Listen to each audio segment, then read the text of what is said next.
Hey there, thanks for tuning into Duck Bricks. I'm Chris and welcome to our June 1st, 2024 Buyer's Guide, where I will be showcasing every single LEGO set coming out on June 1st everywhere around the world and giving my thoughts and opinions on what to get, what to not get, what are my favorites and least favorites of the bunch.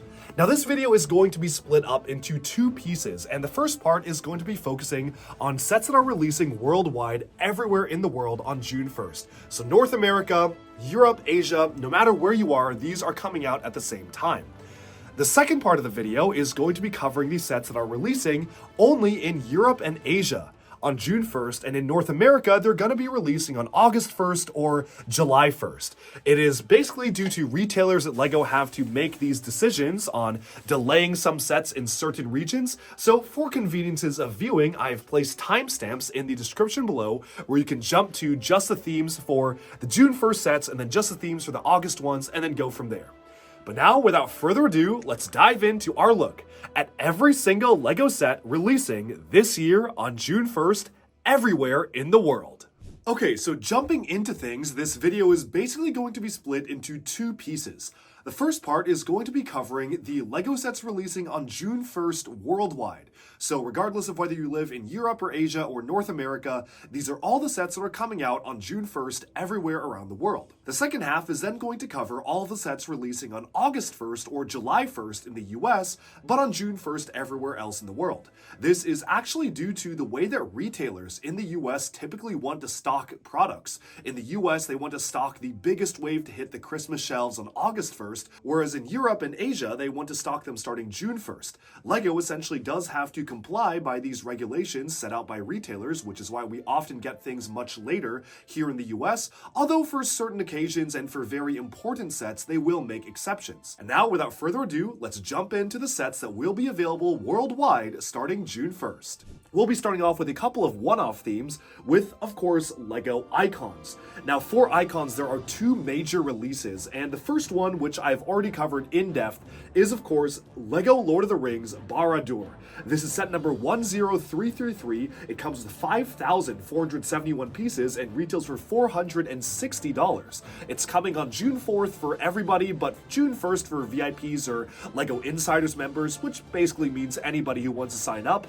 And I have already put out a very detailed, in-depth review on this entire set, but suffice to say that this has been one of my most anticipated sets of the year. It is absolutely beautiful in terms of the exterior and interior. The minifigures are fantastic, and I say this one is really worth the price. But I'm not going to dwell too much on this because I've literally already put out a 45-minute video diving very deep into that. So if you're curious, definitely go ahead and check out that review on the channel now. But if you want my quick thoughts, I think it's worth it. I think it's really fantastic. I will admit my bias because I am a huge LEGO Lord of the Rings fan. I grew up watching the movies, so this is kind of the dream set for me, and I'm just really glad LEGO is continuing to do more Lord of the Rings sets, even if it means we're only getting one a year. The other release for Icons, though, is a very interesting one, and that is the Retro Radio. Set 10334 has 906 pieces and retails for $100 US. But one of those pieces is the special sound brick, which we discussed in our top 10 best new pieces for January of this year. It's a really interesting brick that has a lot of electronics packed into it that actually allows you to change the radio station. So if you want to twist the knobs on the Retro Radio, you can actually play different types of pre-recorded sound clips built into the set itself. One of which is a pretty neat rendition of Everything is Awesome, which of course is very timely because 2024 is the 10-year anniversary of the LEGO movie.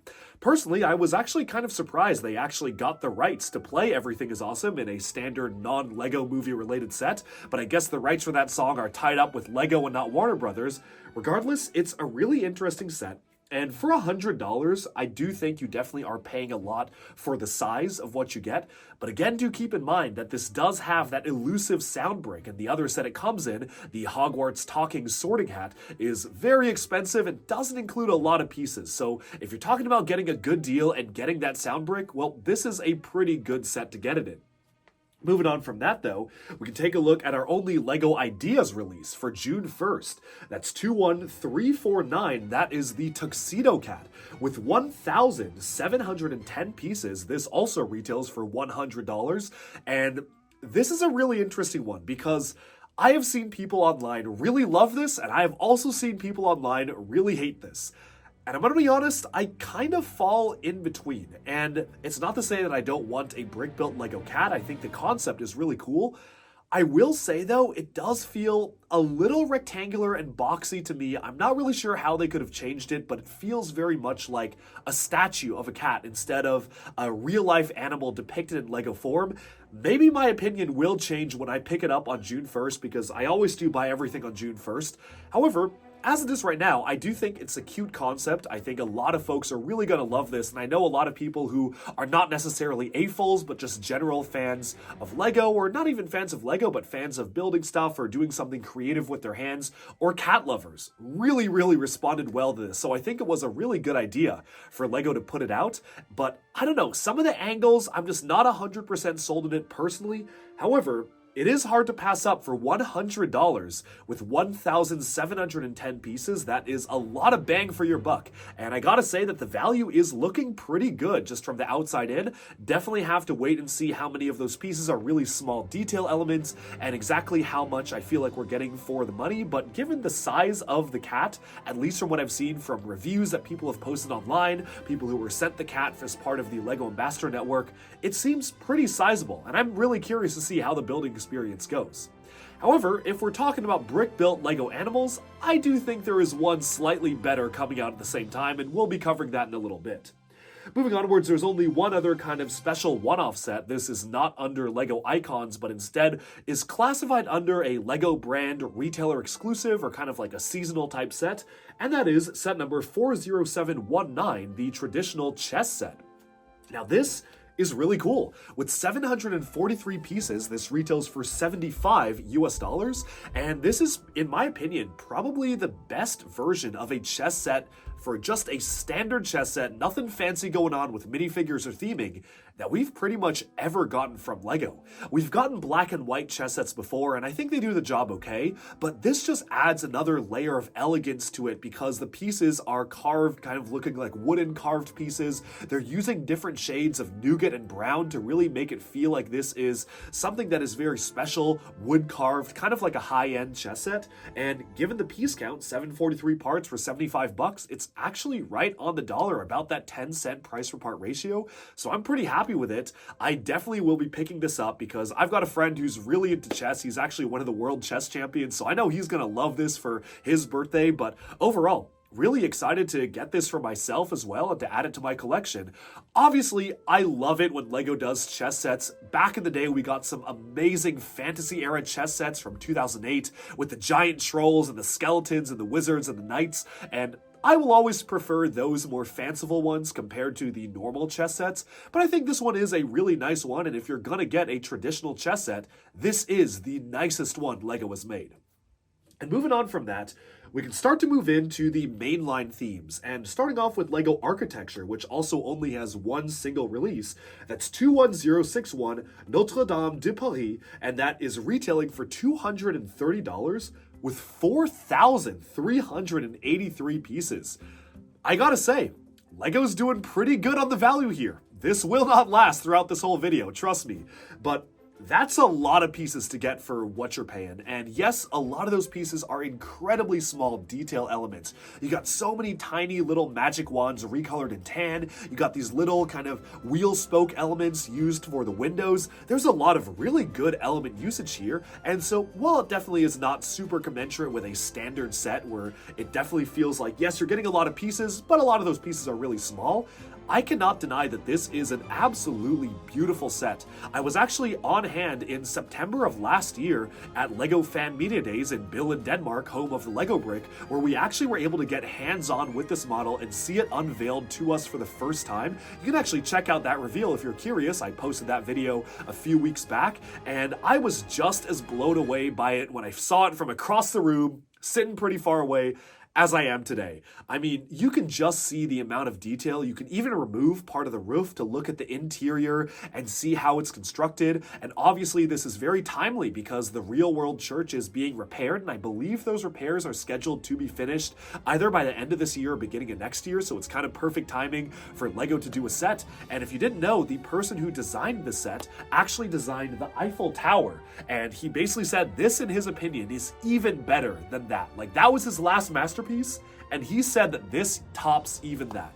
So I can't deny it. This is a beautiful model, and it definitely opens up the door, which is really interesting because for years and years, LEGO has had a policy against depicting religious buildings, churches, or buildings associated with really any religion. And they've been a little lax on that rule here and there. And obviously when LEGO started out, they did a brick-built church back in the 1970s, 1980s, before they had all these rules. But for the longest time, they pretty much were hard set on no religion whatsoever.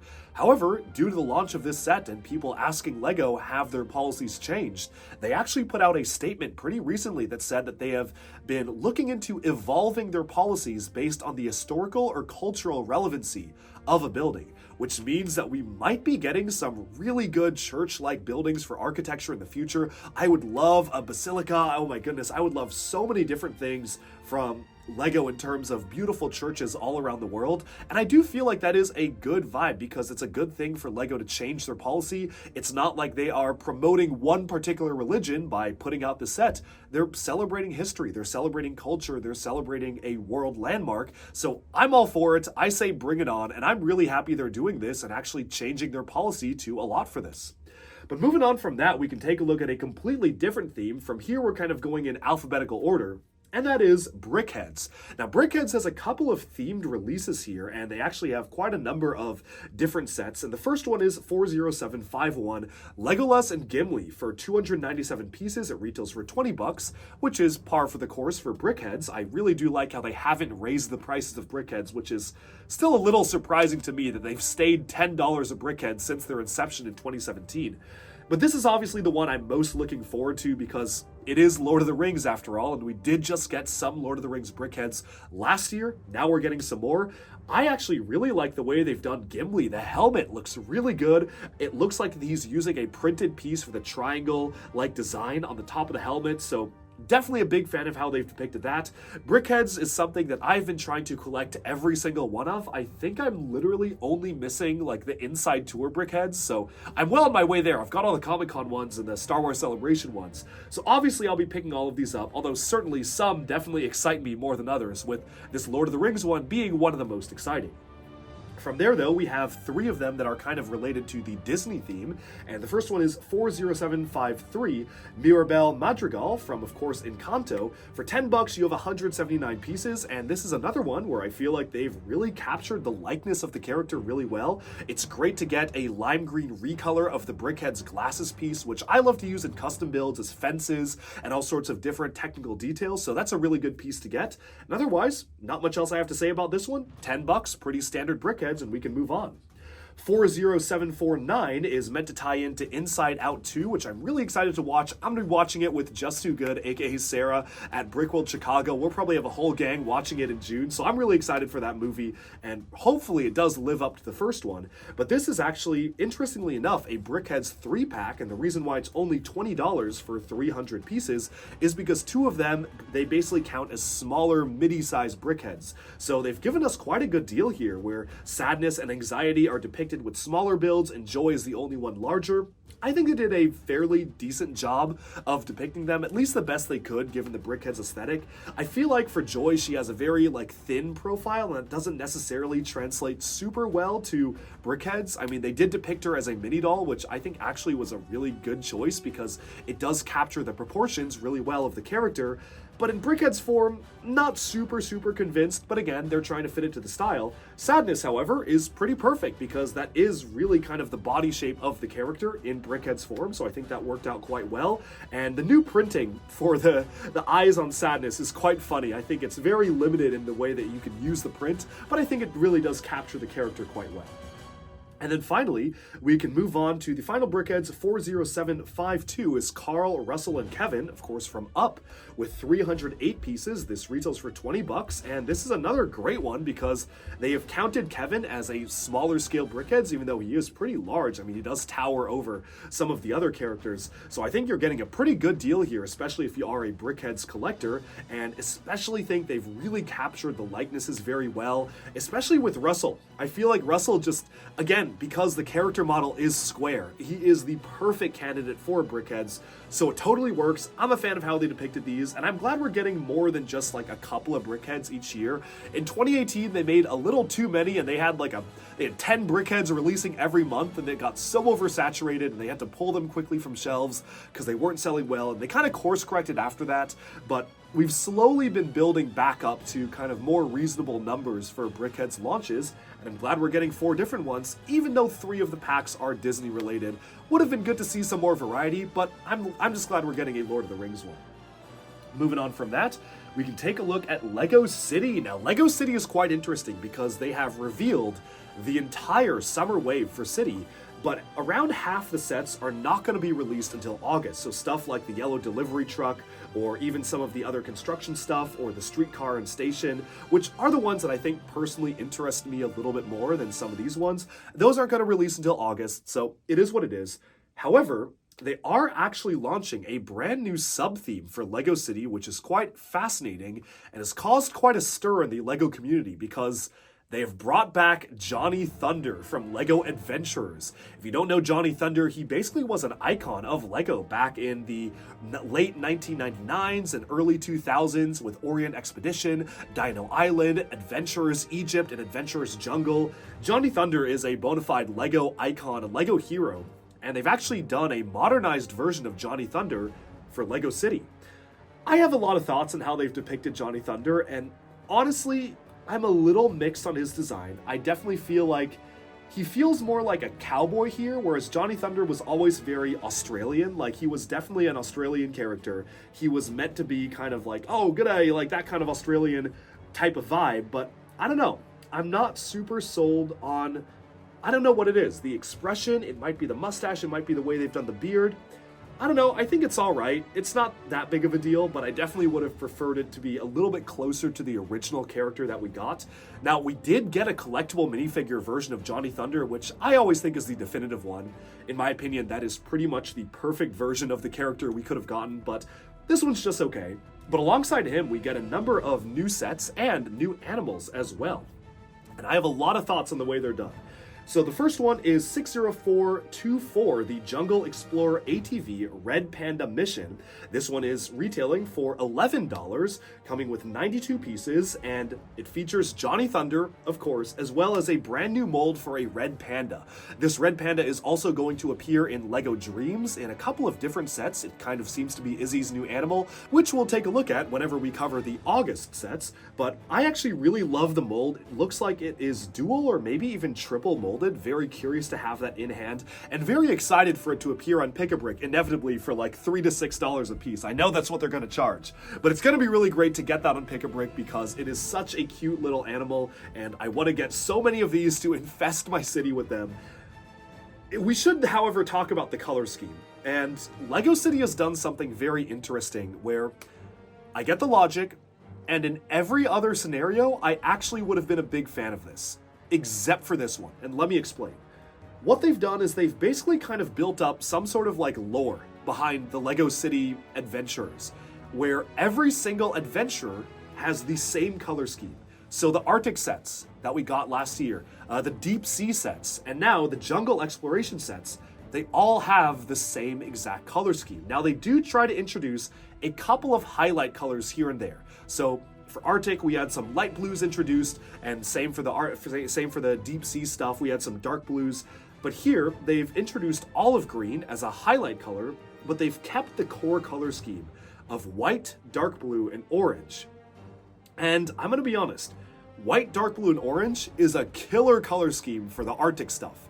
I was a big fan of it when they did it for Arctic. I thought it looked really good.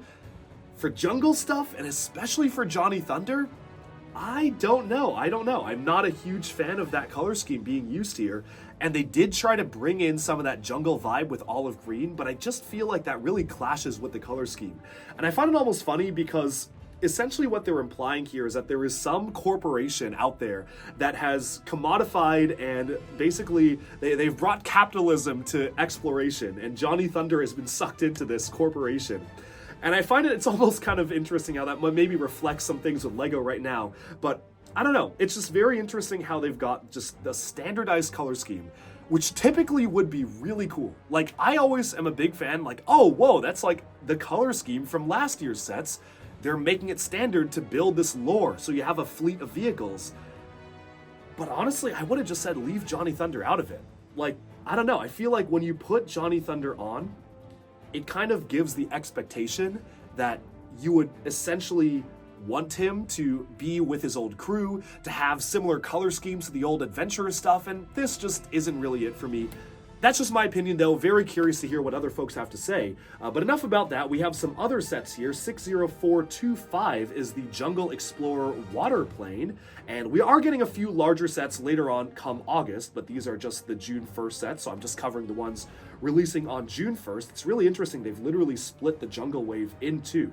But the water plane set comes with 177 pieces and retails for very strange $23 US dollars. And retails for $23 US dollars, which is a little bit weird, but this one does get you two brand new crocodiles in a new olive green color. This is the new crocodile mode. I say new, but we got it in like 2015, so it's not that new, but it's the modern crocodile mold in olive green for the first time, so that is new, and then sand green for the baby crocodile mold, which we first saw in the Marvel Superheroes collectible minifigure series 1 sets, so that's really cool to get in olive green. We've gotten it in the regular green for Marvel, and then we got it in a bright green for Lego City Jungle stuff a couple years back, and now we're getting it in olive green, so that's really nice.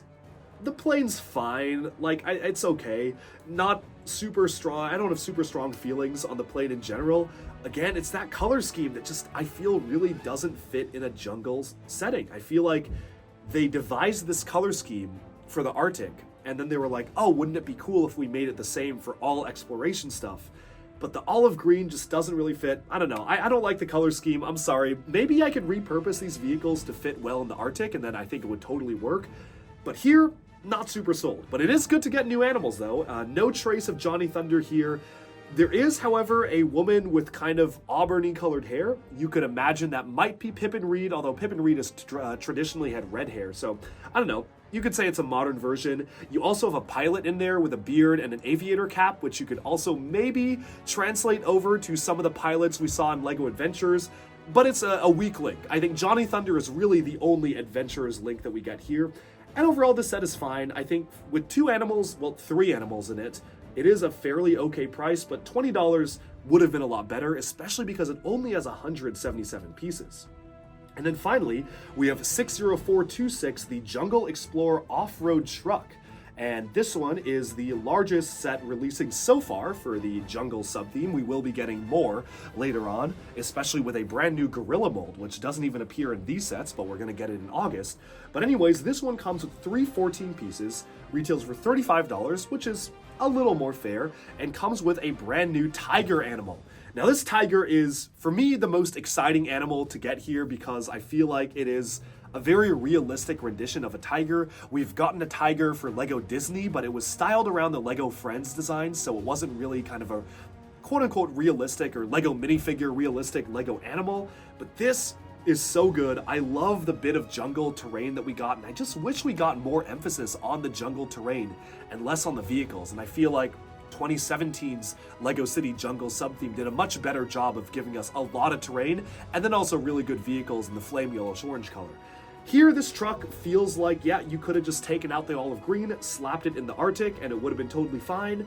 But I'm not super convinced on how the truck looks here. It's alright. I mean, it's not a bad build, just not my cup of tea. I do, however, like the jungle build. I want more of that stuff. However, $35 with Johnny Thunder and two other characters is pretty good. Can't complain too much about the price there. Aside from the jungle stuff, though, we are getting a sneak peek at some of the other sub-themes that they're introducing for City later this year, also in August. We'll start off first with one of my favorite City sets in a long time, and that is the red double-decker sightseeing bus 60407.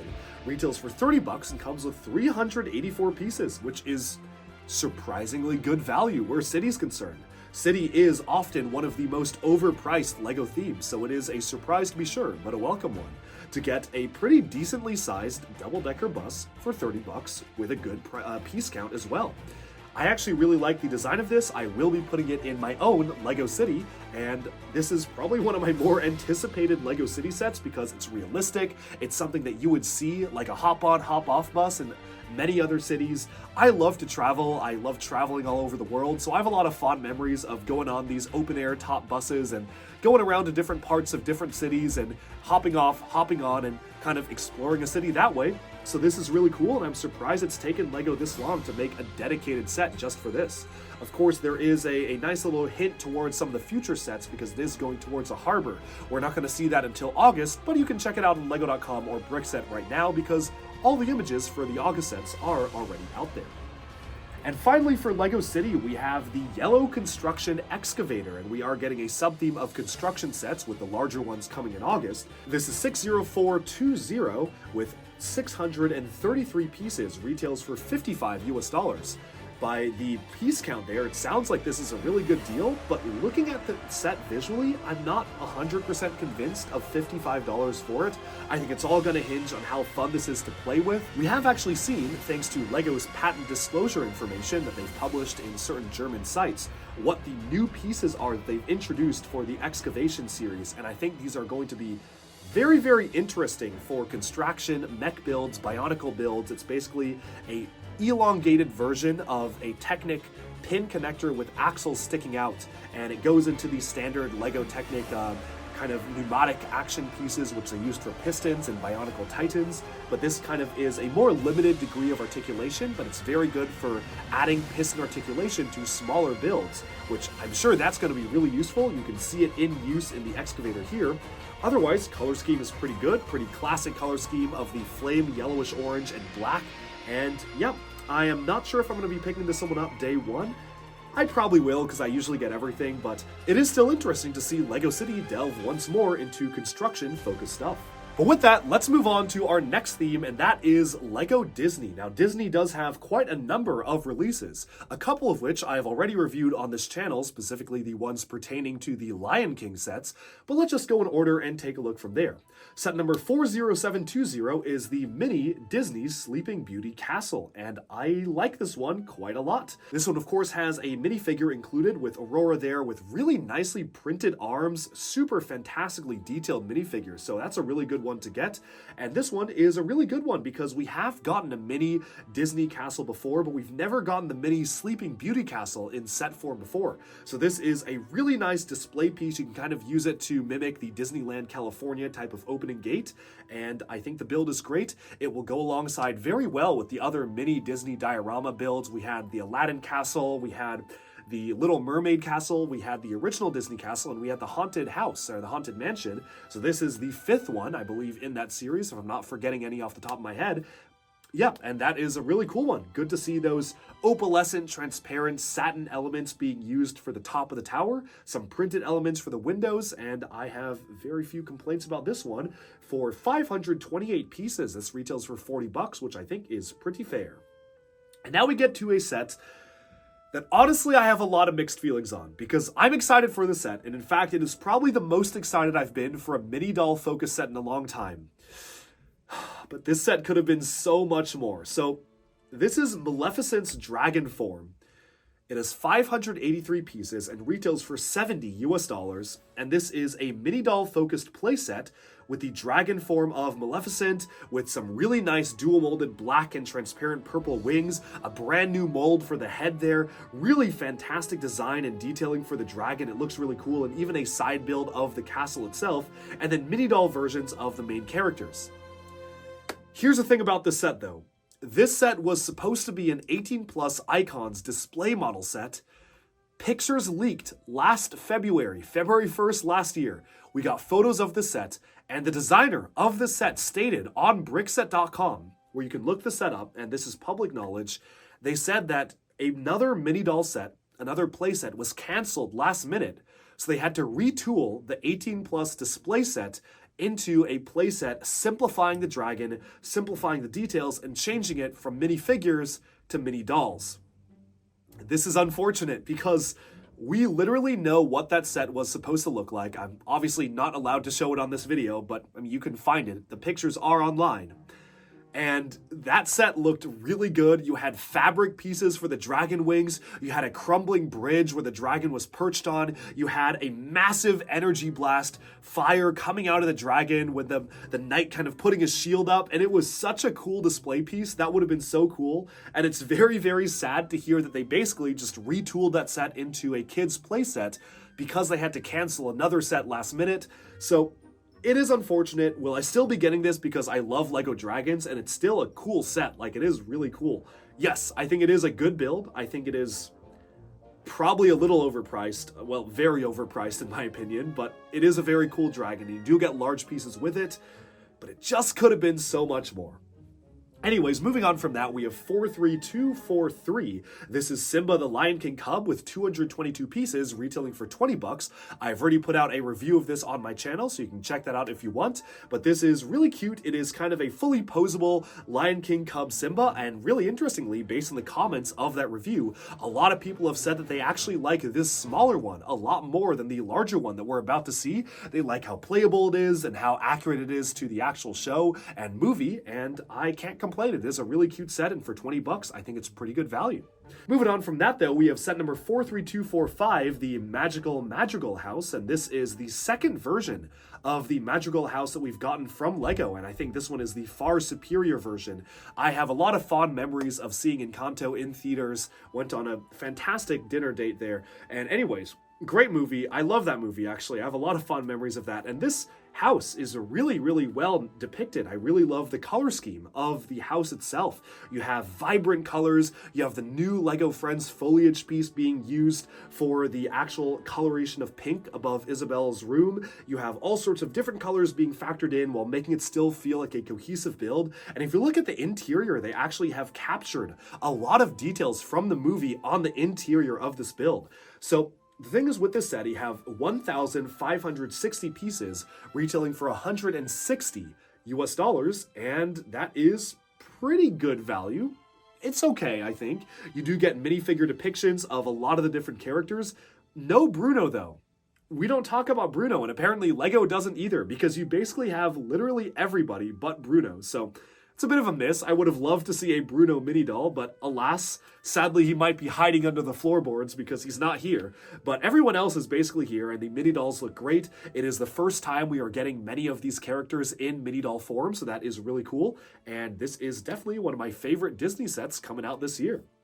Moving on from that, we have another set that I reviewed. 43247 is Young Simba, the Lion King, which is kind of funny because the one called Young is the much larger one than the one that's just Simba, the Lion King. So this one retails for $130 and comes with 1,445 pieces. And as I said in my review, I was pretty pleased with it. There are a couple of things that I think could have been improved. I think the way the head attaches to the neck is maybe not the most detailed it could have been, but everything else about the body is phenomenally shaped. I was really impressed by the building techniques used, having the arms kind of spread out as paws, being mounted on mixel joints, really, really smart connections being used there to mount all the arms at an angle, and then using a combination of different joints to really very securely affix these on different angles for the different limbs, kind of having the legs splay out. I was very positive on this on my review and felt like it was pretty good value, and I stand by that because this is a really nicely sculpted set.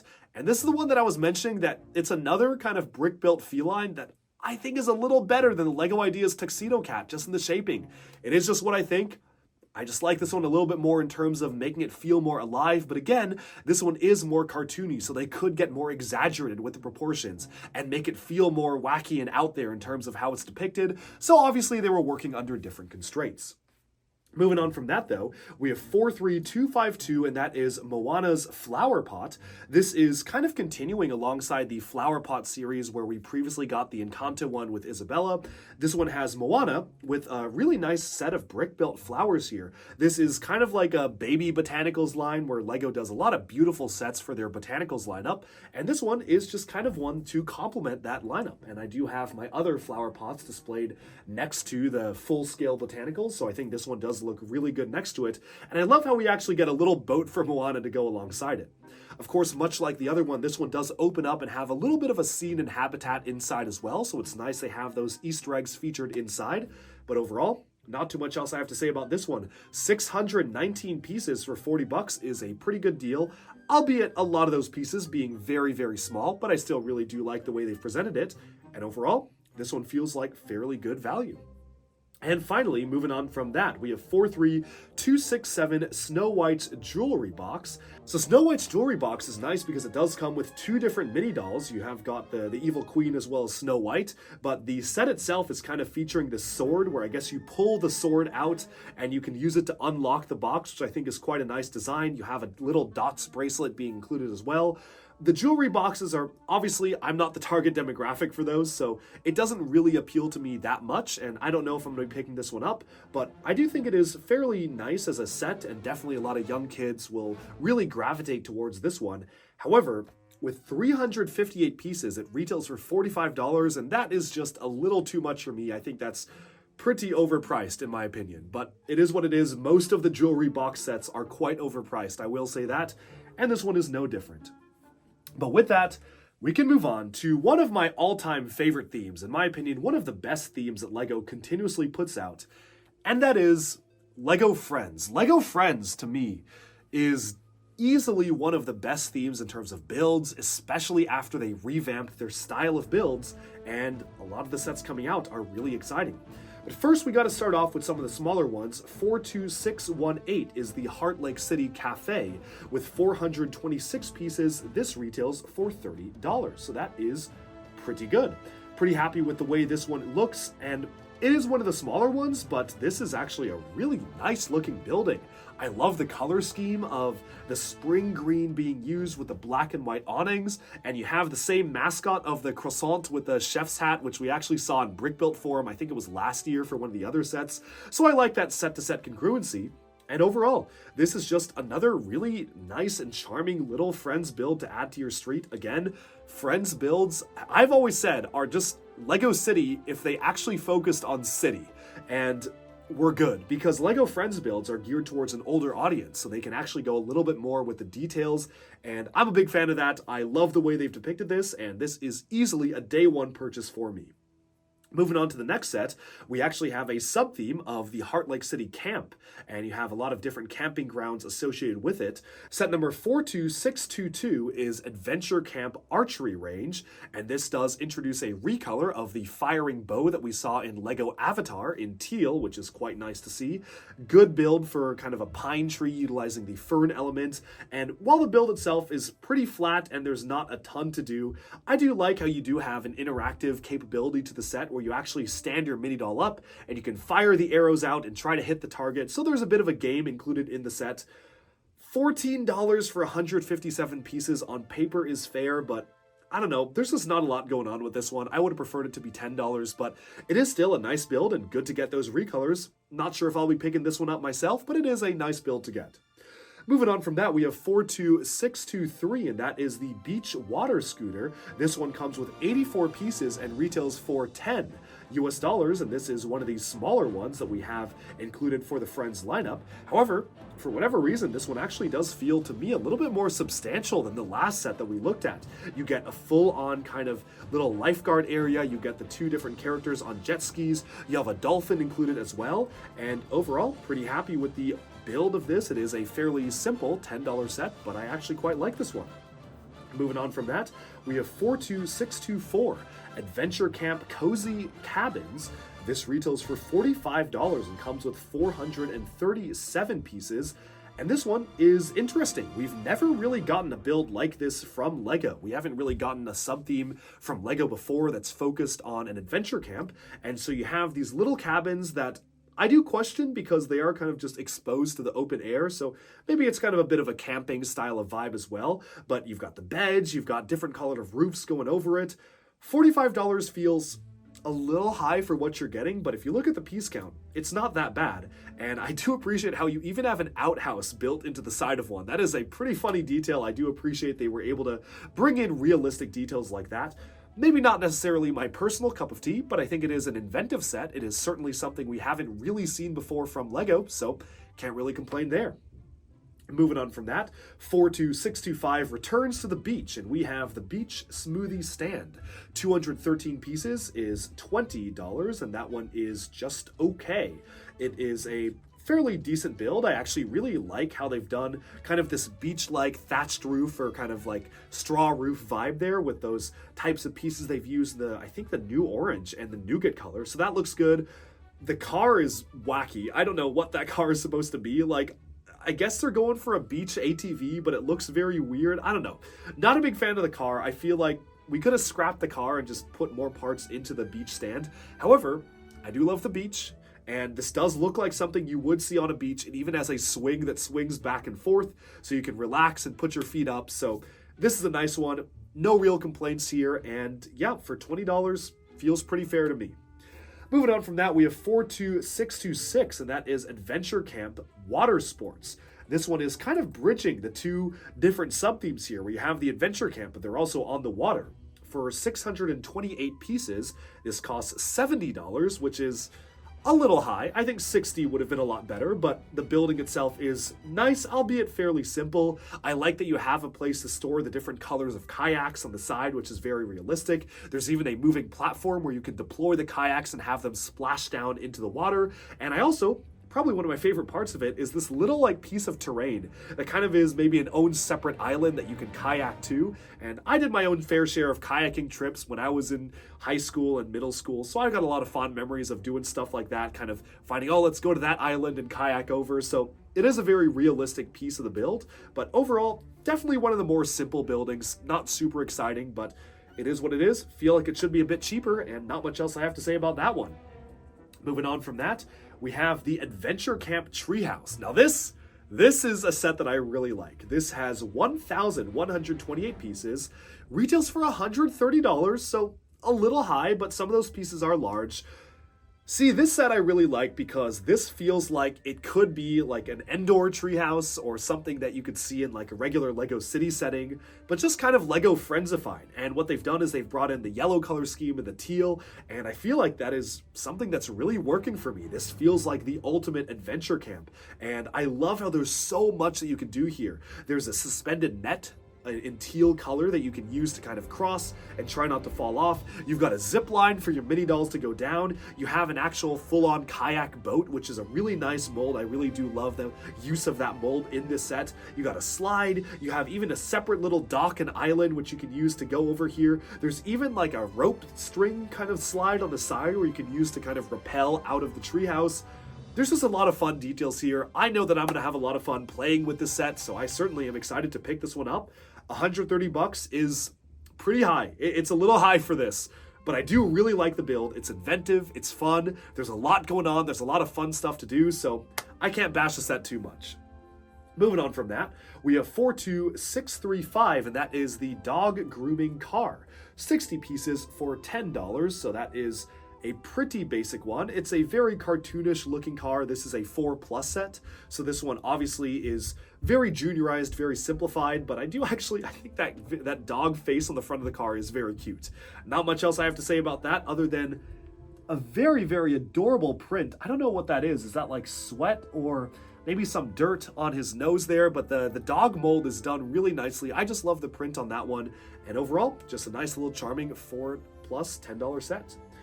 Finally, there are only 2 sets left to cover here for LEGO Friends, and the second to last one is 42636, the Heart Lake City Preschool. This is another 4+ set, so again, not a ton of stuff that you have going on here because it is just a 4+ building, although I do find it appropriate that the preschool is a 4+ set. You have 239 pieces for $50. Although again, we're in 4+ land, so this is completely different territory when it comes to pricing. You get a lot of large pieces being used here, and I really do like a lot of the little details. You have a lot of preschoolers running around. It is interesting how they used some smaller elements here, like the roller skate builds and the little micro trophy figures, which I think for 4+ kids, they might have some trouble putting those on, but hey, you know, I can't complain. More detail is always good, but it is just interesting seeing them use it here. And I like that you even have a treehouse with one of the kids pretending to be a pirate. That's a fun detail. But then we get to my personal favorite LEGO Friends set of the year, and I think all of them have been revealed. So I think this is, in my opinion, the best one, because this is set number 42638. We've saved the best for last. It is the Castle Bed and Breakfast with 1,311 pieces. This retails for $100. And oh my goodness, this is beautiful. I mean, just look at this build. This is going in my Lego city. You have a sand blue roof, great recolor of the Lego Super Mario kind of roof piece for the Peach's Castle, which they used in sand blue here. You have white and kind of a light aqua and nougat being used for the color scheme, which is surprisingly very, very realistic for Lego Friends. And then when you look at the interior, you have so many details. No, I'm not just biased because this includes a rubber duck. I love it for other reasons, but yes, there is a rubber duck, there's a bathtub, there's a towel, you have beds there, you even have a luggage, and you have like a bit of like a desk there for the receptionist or something. So overall, beautiful, beautiful build. I love the detail here, and I think it's the first time we're getting the new LEGO Friends foliage leaf piece in dark green. So that is very, very nice to see. Overall, lovely set. The hairpiece used on the older lady here, I think is new, or maybe a very relatively recent piece, but getting that in white is very nice. I'm sure that's going to come in handy for a lot of minifigures. And overall, this is such a solid set. It is absolutely phenomenal. And for $100, you get 1,311 pieces. That's just a good deal. That's a really good deal right there. So I'm a fan of it. I like what they've done with the Castle Bed and Breakfast, and this is really exemplary of LEGO Friends just totally killing it consistently with all their sets. Okay, so continuing down on our list, we have come to Harry Potter, and thankfully all of the Harry Potter sets are releasing everywhere around the world on June 1st, and there are some really interesting sets here. We'll start off with one that for me is a bit of a mixed bag though, and that is 76427 Buckbeak. Now Buckbeak has 723 pieces and retails for $60, making it sound like a pretty good deal, and I think looks wise, in terms of the scale of the creature you get, it does seem to be a good deal.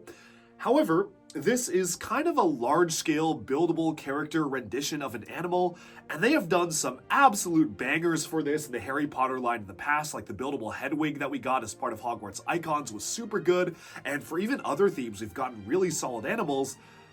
But I don't know, this one feels a little bit too goofy to me. I feel like it doesn't quite capture Buckbeak in the movies, and I think a lot of that boils down to the way the head is done. I think the eyes just feel very just standard, almost creator animal-esque, and not quite what we would want to see in a model like this. I don't know, I'm not super sold on the head, and I think a big feature of Buckbeak is that you can actually kind of have his neck bend down and he can bow to the characters who are going to ride him, and at least as far as I can tell by the photos, it doesn't look like it features any sort of mechanism for that, so I do feel like that is a bit of a missed opportunity. It's nice to get the wings, but they also do feel very two-dimensional, flat, with just the feathers sticking out, and I don't know, I feel like maybe my opinion on this one will change when I have it in person.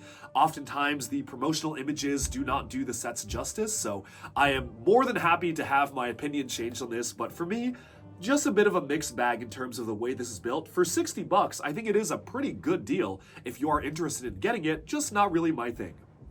Moving on from that, we have a special little module of a set, and I actually really like this one because this one actually combines with some of the larger ones, and this is 76431 Hogwarts Castle Potions class.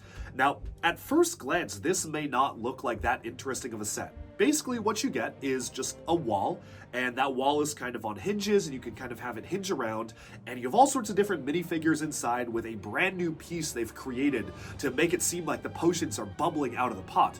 But what's really cool about this set is you might notice some little guardrails on the sides of the walls. And how this works is that you can actually fold it up into a rectangular shape and slide it into the much larger Hogwarts Great Hall, which we're going to take a look at in a few moments. And I think that's super cool. Set-to-set congruency is always amazing, and this is hopefully just the start of many different classrooms that you can actually choose to slot into the sections of the castle. Obviously, this is titled Hogwarts Castle: Potions class, so I would imagine that throughout the years we'll be getting more Hogwarts Castle whatever class, like Divination class or Defense Against the Dark Arts class, and whatever they decide to come up with. And I think that's a really cool concept to depict classic scenes from the movies and give us like the characters, the professors, and the students that make sense to be in that class, but also give them a place to actually slot into the Hogwarts Castle itself. So it's a cool concept. I can't wait to see what else they do. And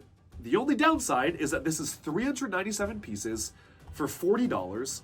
And on paper, again, I think that sounds pretty good.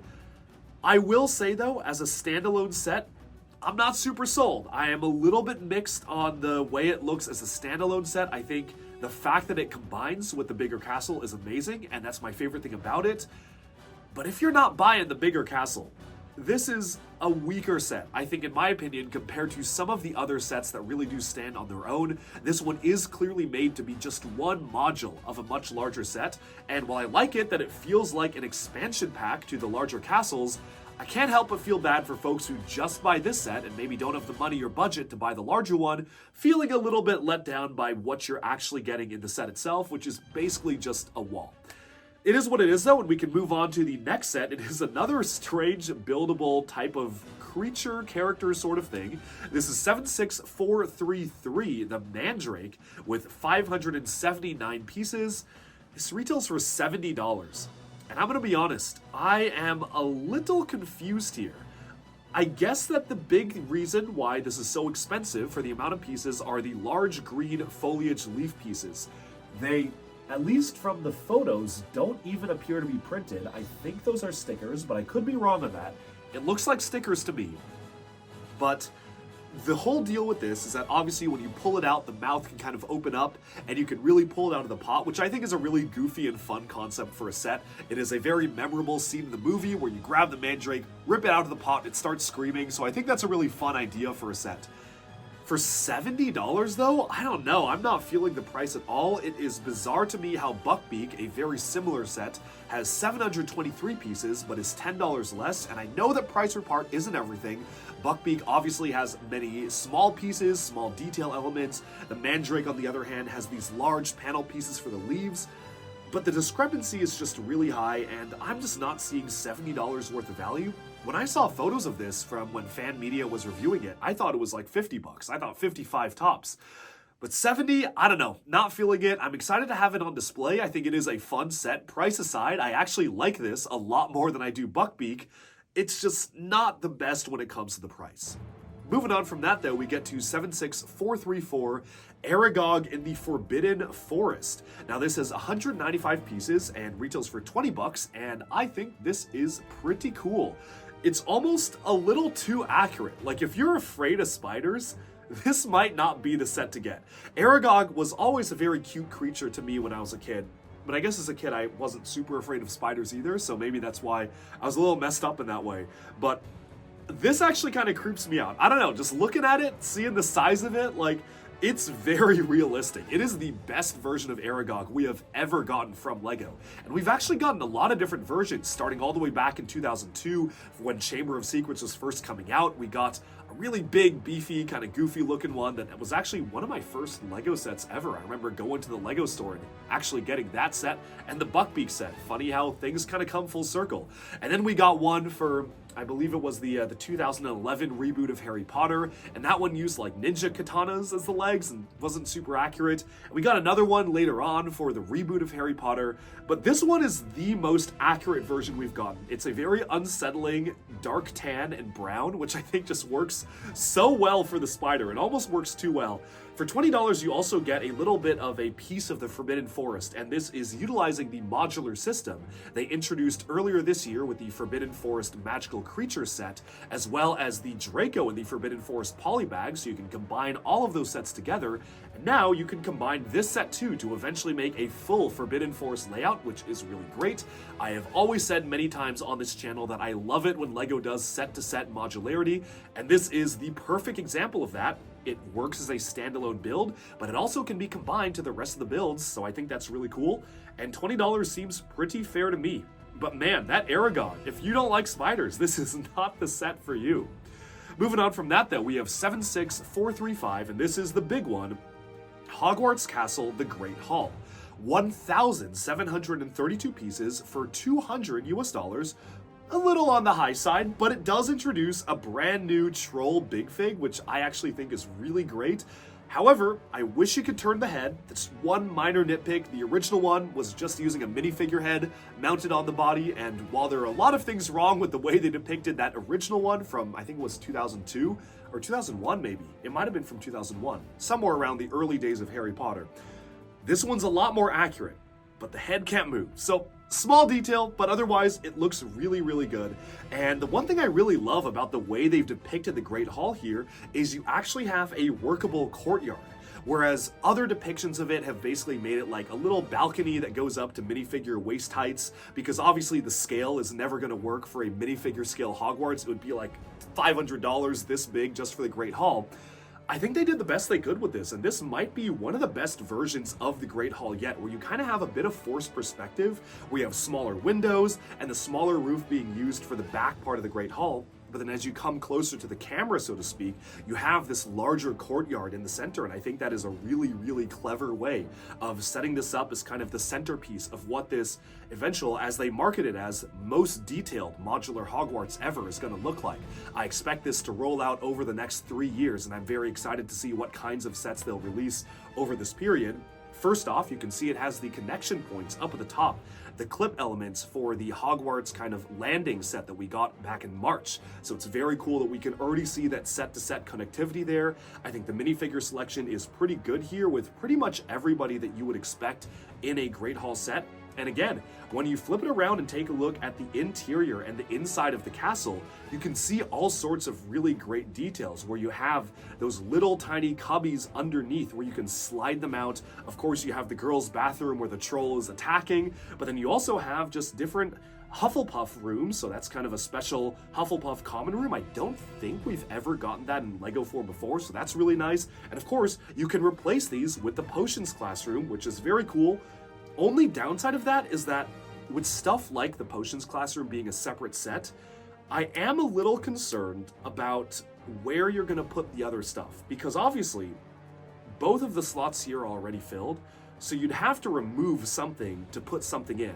And I feel like when you're building a modular system, I always like it when every single bit of that modular system has somewhere to go. And maybe for future sets, we will get like empty spaces, for all I know. There's a lot of space in Hogwarts, so they may be planning for this, but I am curious because it is marketed as you remove one of the sections, so you remove the Hufflepuff room or remove the bathroom and then place the potions classroom inside instead, which is all good and fine, and I think that's really cool.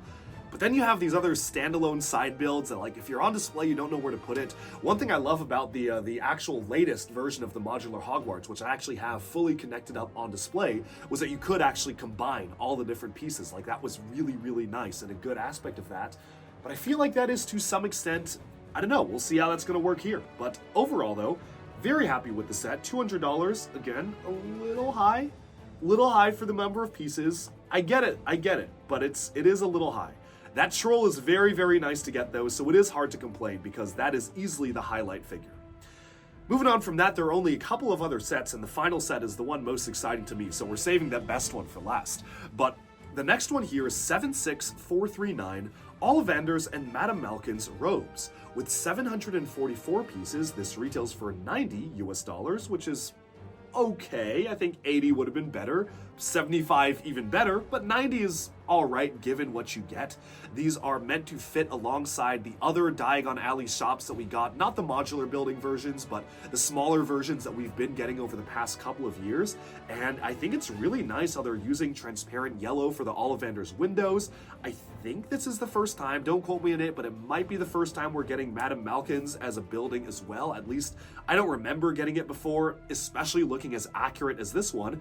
And these sets are really cool because they're basically play scale sets, so you can actually have a full interior with the set as well. You can dive deeper into the offerings inside the stores, and I'm just noticing this now, but oh my goodness. Is that really the case? Holy moly. Wow, that must be a new multi-pack. So I'm looking at the images for the first time in depth, and it looks like they have molded different styles of wands for the first time, because I am seeing like a crooked Bellatrix style wand. I am seeing a wand with a snake head at the end for Lucius Malfoy, although I feel like it really should be black. But I guess they only molded them in the dark tan and brown. I'm seeing kind of like an elder wand style of thing. You have more of a corkscrew style of wand, and then you have a wand that looks like just looks like Hermione's wand right there, kind of a smoother birch style of wand. And that is awesome. Wow, I didn't think LEGO would do it. I genuinely didn't think LEGO would ever do that, but that's amazing. This has made my opinion of the set increase a lot more. I think that $90 price point is seeming more and more reasonable by the minute, because those wands inside the store are so cool. They don't show, do they not show them on the box art? Okay, they show a little bit. I just didn't see it. That's really cool though. So we are getting what I imagine is going to be 2 copies of a wand multi-pack, one in brown, one in dark tan. That's awesome. I hope that future sets will give us the wands in different colors though. I think black would be really good for some of these. Like the curved one and the Malfoy one are clearly supposed to be black. So I hope we'll get the wand pack in black for a future set. But overall, that's awesome. And it is really cool to see LEGO actually making dedicated molds for individual Harry Potter wands. That's great. Very cool. Moving on from that though, we have my favorite set of the wave, and definitely one of my most anticipated Harry Potter sets of all time, which is set number 76440 Tri-Wizard Tournament The Arrival. You get 1,229 pieces, retailing for $140. And just look at this thing. This is so cool. This is the first version of the Durmstrang ship we have gotten since 2005. I'm looking at it right now.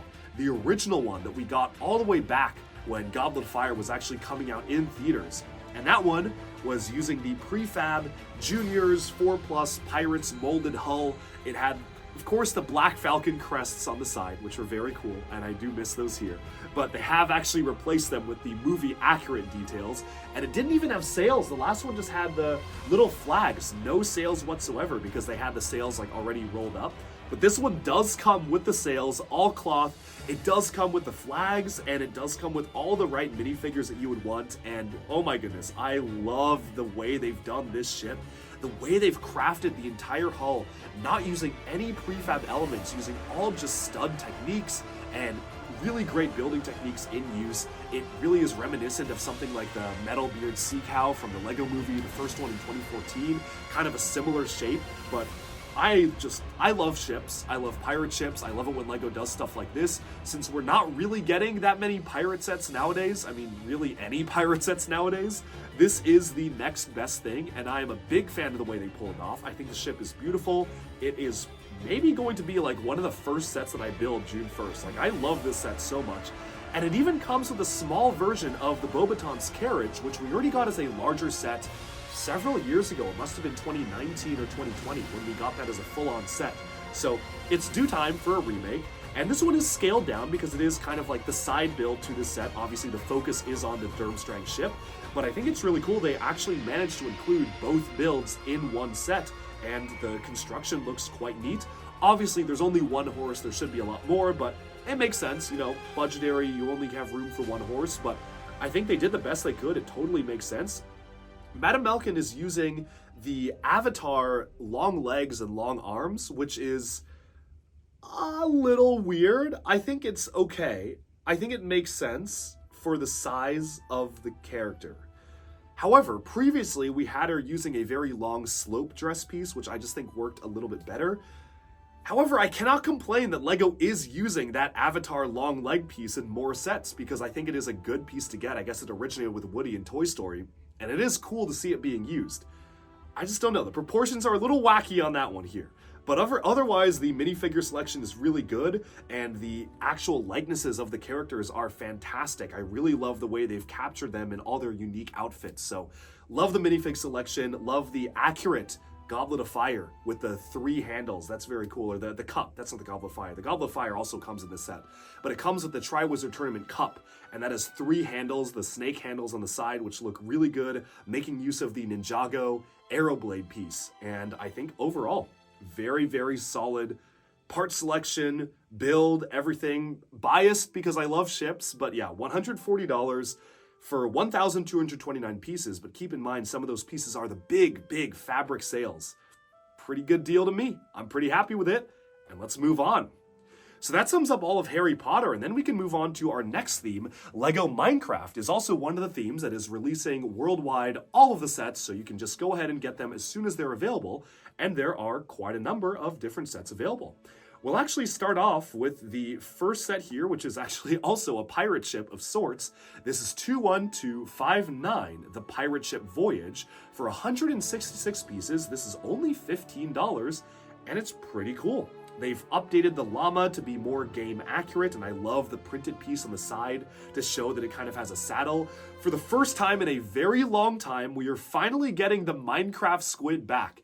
I am so annoyed because I bought the temple, the underwater temple from Minecraft secondhand, which was supposed to come with the squid, but the seller was missing the squid, and I didn't even realize it until I had bought it, and then a few months passed before I built it, and I was like, oh shoot, they didn't include the squid. And I messaged them, and I didn't hear back, so I'm like, okay, whatever, the squid's lost. That's a lost cause. So the squid is actually really expensive, because it only came in that one large set from 2017. Until now, I knew I could hold out and just wait, and yes, the squid is here. For a $15 set, it's very cool to get the squid, the llama, and a very small pirate ship. Obviously, it's not quite as large and detailed as the last Minecraft pirate ship that we did get that also turned into a shipwreck, but I think it's pretty good value for 15 bucks. Moving on from that, we have 21260, the Cherry Blossom Garden. 304 pieces gets you $28. Again, these prices are pretty good, especially for the larger pieces used. And this is the first set that does include some of the new mobs that were introduced in the latest updates. That's great to see. We get a silver hoe, which is always good to get that as an accessory. And you get these cherry blossom trees as well. And I love how you get 2 different sizes of the new creatures introduced. Standard zombie, which is fine. New skin for the character as well. And overall, just a really nice and cute slice of life, and it looks like there are some nice printed details, like a little creeper head design on a 1x2 brick as well, so it's always good to get stuff like that. Moving on from that, we have 21261, and oh my goodness, today Ninjago sets sneak in here, because this is the Wolf Stronghold, 312 pieces for $35. And this is pretty cool. I always like it when Minecraft does these large-scale mob buildings, and I feel like they've kind of found their niche with LEGO Minecraft, just depicting these big mobs. And we've gotten chickens and pigs and sheep, and we've gotten a big llama, and I guess, what else have we gotten? I mean, there's so many. The panda, we got as a panda house. We've got a bee. We have an axolotl. I feel like maybe they're running out to some extent of what different animals they can make. But this one is really good because this is a big wolf head and it makes total sense. I have actually a lot of fond memories because my buddies and I in college during COVID started up a Minecraft server of our own. And one of the things we built was a giant wolf stronghold that looked kind of like this, that had a ton of wolves inside, and we each had our own little pet wolves. So this one is literally something that I made in-game like a few years ago, before actually getting it as a Lego set. So that's added bonus for me, because I'm like, oh, I feel like I made this first. So it's pretty cool. We get a new print for the shield for the character with a wolf print, which is very nice. We get 2 copies of the wolves and a couple of skeletons as well, and it is a pretty cool set. Only complaint is that it does feel pretty thin for a stronghold. It's more of like a wall. You know, it's not really a stronghold, it feels more like a wall, and I always prefer it when the Minecraft buildings are more fleshed out. We recently got 2 years ago, I want to say 2 years ago, it was the set with the Yeti in it. And it was a big ice palace. And that's one of my favorite smaller scale Minecraft sets because it had an enclosed castle. It felt reminiscent of those older LEGO vintage castle sets. Whereas this, for $35, I understand you can't go too crazy, but it really is just a wall and a gate. It's not really a stronghold. But again, can't complain at that price point, and we can move on from that to the next set. Set number 21262 is the Windmill Farm.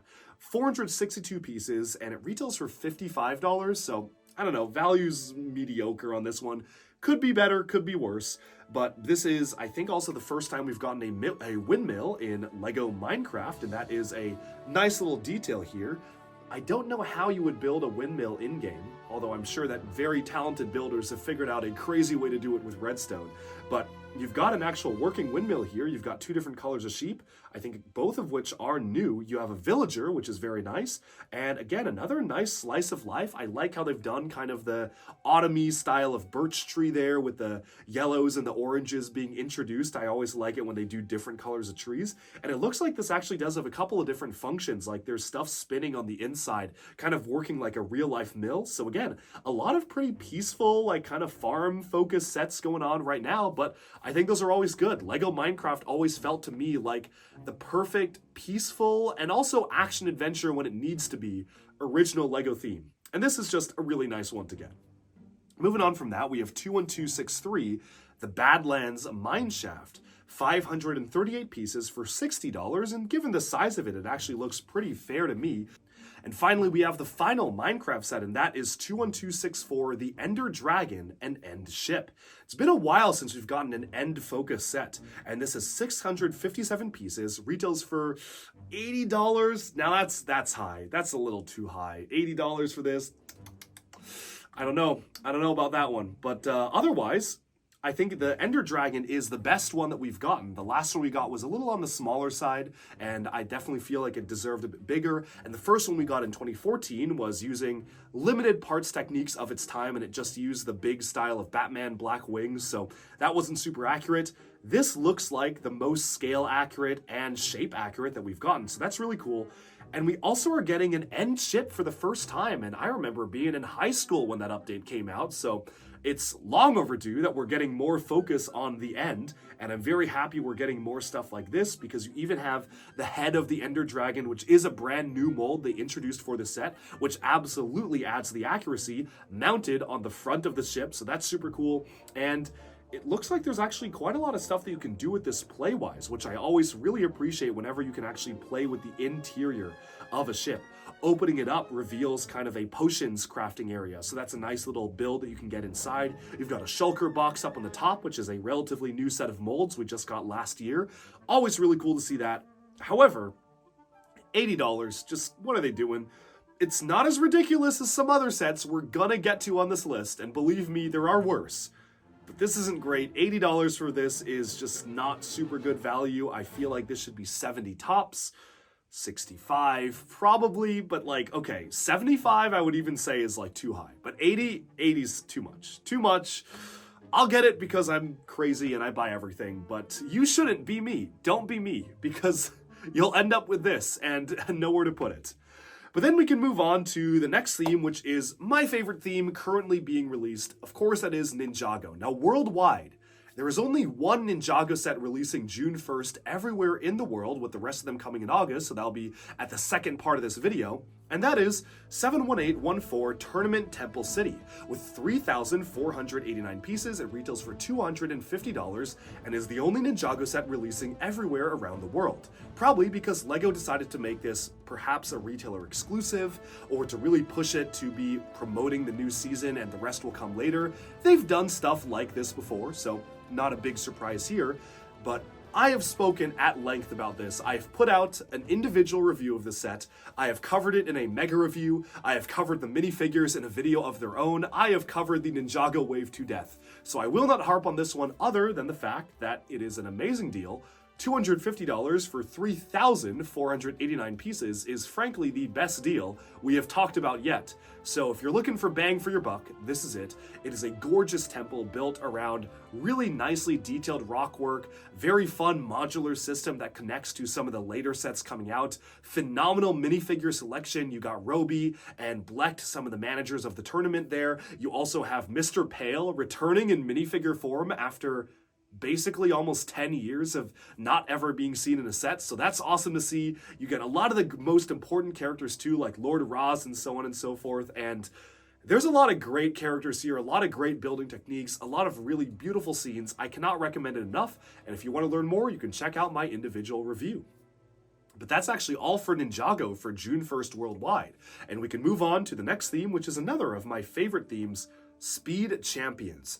Now, I have always said that Speed Champions consistently provides some of the best LEGO sets that we've pretty much ever seen, and I think they accomplish that because, one, they have a kind of wild budget to just come up with new parts when they need to. But it's not even that. It's the way they use existing pieces in incredibly inventive ways that really just impresses me about Speed Champions, and they are among my favorite sets ever. But we only have 3 new sets releasing for June 1st. We did just get a ton of them in March. I think there were 4 sets in March. But first off, we have 76923 Lamborghini Lambo V12 Vision GT Supercar, 230 pieces for $27, which is pretty much the standard price for Speed Champions cars now. And this one is actually my favorite one out of all the sets releasing so far, maybe my favorite releasing this year. The olive green color almost looks metallic green. It's not metal green, obviously they didn't bring back that color, but the olive green is such a clean color scheme for this car. It's olive green and black. The shaping is insane. Look at the back spoiler. Like, how do they even do that? They've got all sorts of insane angles just going on with the spoiler, with the sides of the car, with the front of the car being shaped. Looks like some crazy printed elements as well, utilizing some of the newest pieces. It's just so cool. I also love the Nexo Knights cockpit piece being used as the windscreen. That's another really cool piece usage there. And overall, this is a very, very well-designed vehicle. I cannot wait to put it together. I'm sure it is hiding all sorts of fun secrets in terms of how to assemble it. And out of all the 3 sets, this one is the one that excites me the most because I think it looks the coolest. However, it definitely is not the best deal, because if we're talking about good deals, well, we probably should take a look at the 2-pack sets, which consistently are phenomenal deals for what you get. Moving on to the next one, 76924, the Mercedes AMG G63 and Mercedes AMG SL63, 808 pieces. Granted, many of those are small, but 808 pieces for $45. Hey, that's pretty good. That's pretty good. And you get 2 different cars in one, which means you're basically paying around $22 per car, which I think is a pretty good deal, especially because one of the 2 cars is much larger than the standard Speed Champions car here. You have the larger black vehicle and a sleeker, slimmer, convertible top, open top yellow vehicle here.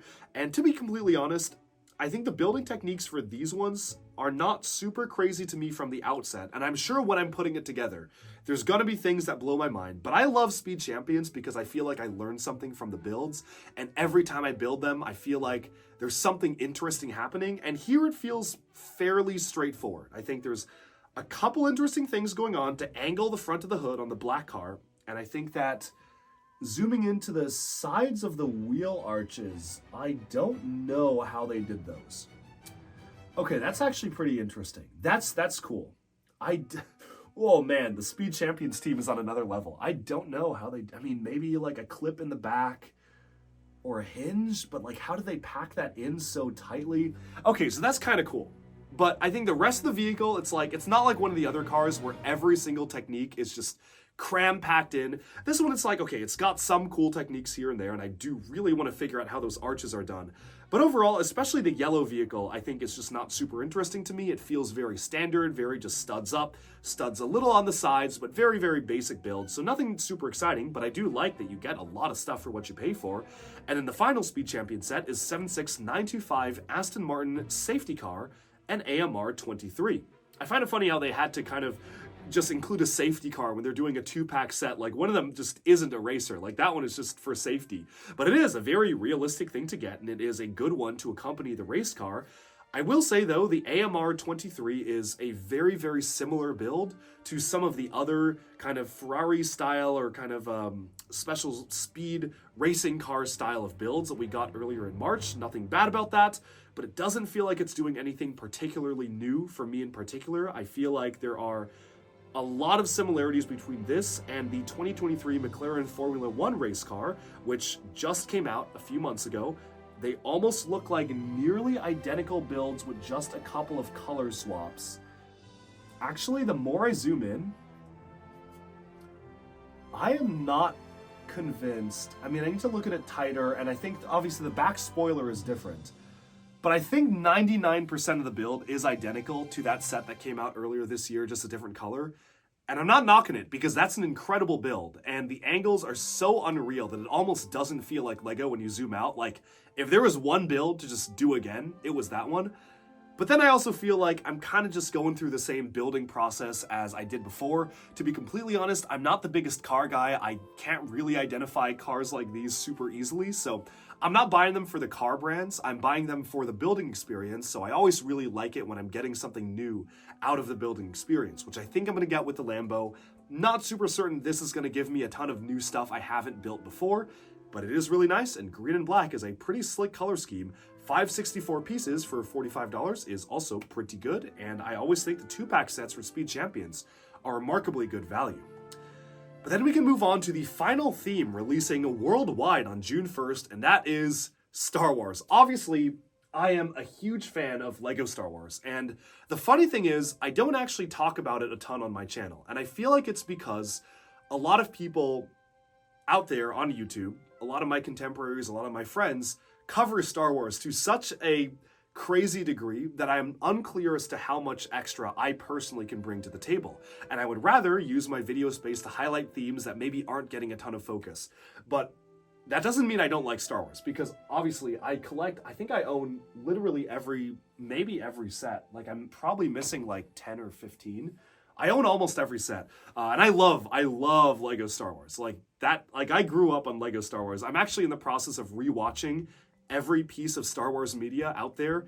Yes, all of the Clone Wars, all of Rebels, all of Forces of Destiny, all of Star Wars Resistance, even the Ford, like the Juniors, so everything Star Wars, like I'm seeing it all together in chronological order. I'm literally doing that right now with some friends. So that is actually, like, I love Star Wars so much. So this is very exciting to me. And what's very interesting is that for the June 1st wave, we are focusing on smaller sets. And most of that is because a lot of the larger sets that are coming out later this year are supposed to be celebrating the anniversary, so they're doing a lot of really crazy stuff with those sets, and they're kind of taking it easy. They're stepping off the gas for this wave, which I cannot complain about. But first off, we have 75373 Ambush on Mandalore Battle Pack. First time in a long time we've gotten a battle pack in June, but this is very solid. 109 pieces for $20 standard battle pack price, but the minifigures in this set, oh, so good, so good. I'm gonna get a stupid amount of these. I'm going to get an unhealthy amount of these. It will be dangerous how many of these I purchase. I already purchased like 20 copies of the Clone Trooper pack, and I think that was a little too much, the one that came out in January. But this one I might get even more, because you obviously are getting these special kind of jetpack Neo Stormtrooper figures, which are so cool. I think the helmet mold looks perfect for these characters, as seen in The Mandalorian Season 3, which I maintain was awful. I think The Mandalorian Season 3 was like one of the worst seasons of television I've seen in my life. Maybe that's exaggerating. I did not like The Mandalorian Season 3. However, I did like that final battle to some extent. It was just fun, schlocky fun. And I did like the designs for the Imperial troopers there. So that is really fun for army building, and the Mandalorians are really great because I can use them to army build like Death Watch characters from the Clone Wars. They're kind of just generic male and female Mandalorians, so I certainly will be using them for just any scenario which requires Mandalorians wearing blue, which is many. So it's a great battle pack. I think it's really perfect. The build though, the build is not going to be fun to put together. I'm not going to lie. I feel like, especially with this wave, Lego Star Wars designers have realized that they can basically slap together anything they want, and not to knock the designers. Like, I think they all do an amazing job, and we get some fantastic sets out of them. But they have realized that for battle packs, like, nobody cares about the builds to the extent that they can put together something like this and be like, $20. You're not buying it for the build. We know you're not buying it. And I think that, to be fair, a lot of people out there will give the argument that, like, put a $20 set from any other theme next to this one and take away the minifigures. which one of the sets would you ever like never consider buying if the minifigures weren't in it? And I think Star Wars is the only one where it's like, I would never buy like random collection of rocks for $20 without the figures. But come on, it's a battle pack. I'm getting it for the figures. Now, would it have been cooler to get a vehicle maybe? I think yes. I think it would have been great to get a super scaled down version of the Mandalorian kind of skiff that they used, or maybe like just come up with something. Like they've made up stuff in the past, like make up a Stormtrooper speeder. Or they could use Clone Wars designs. They could use the Mandalorian speeder that we got in the Clone Wars Mandalorian Battle Pack. I think that would have been great. Sure, it didn't appear in the Mandalorian, but I mean, with Battle Packs, we always get made up stuff anyway, so I feel like that would have been totally fine to include. So, you know, it is what it is. Would I have preferred like an army of Mandalorians on speeders instead of an army of Mandalorians and a ton of rocks? Yes, but I will take it because the minifigures are cool. So, you know, they got me. they got me with this one. And moving on to the next set here, this is another one that is just cool minifigures in a rock. Although this rock is a little cooler, I will say.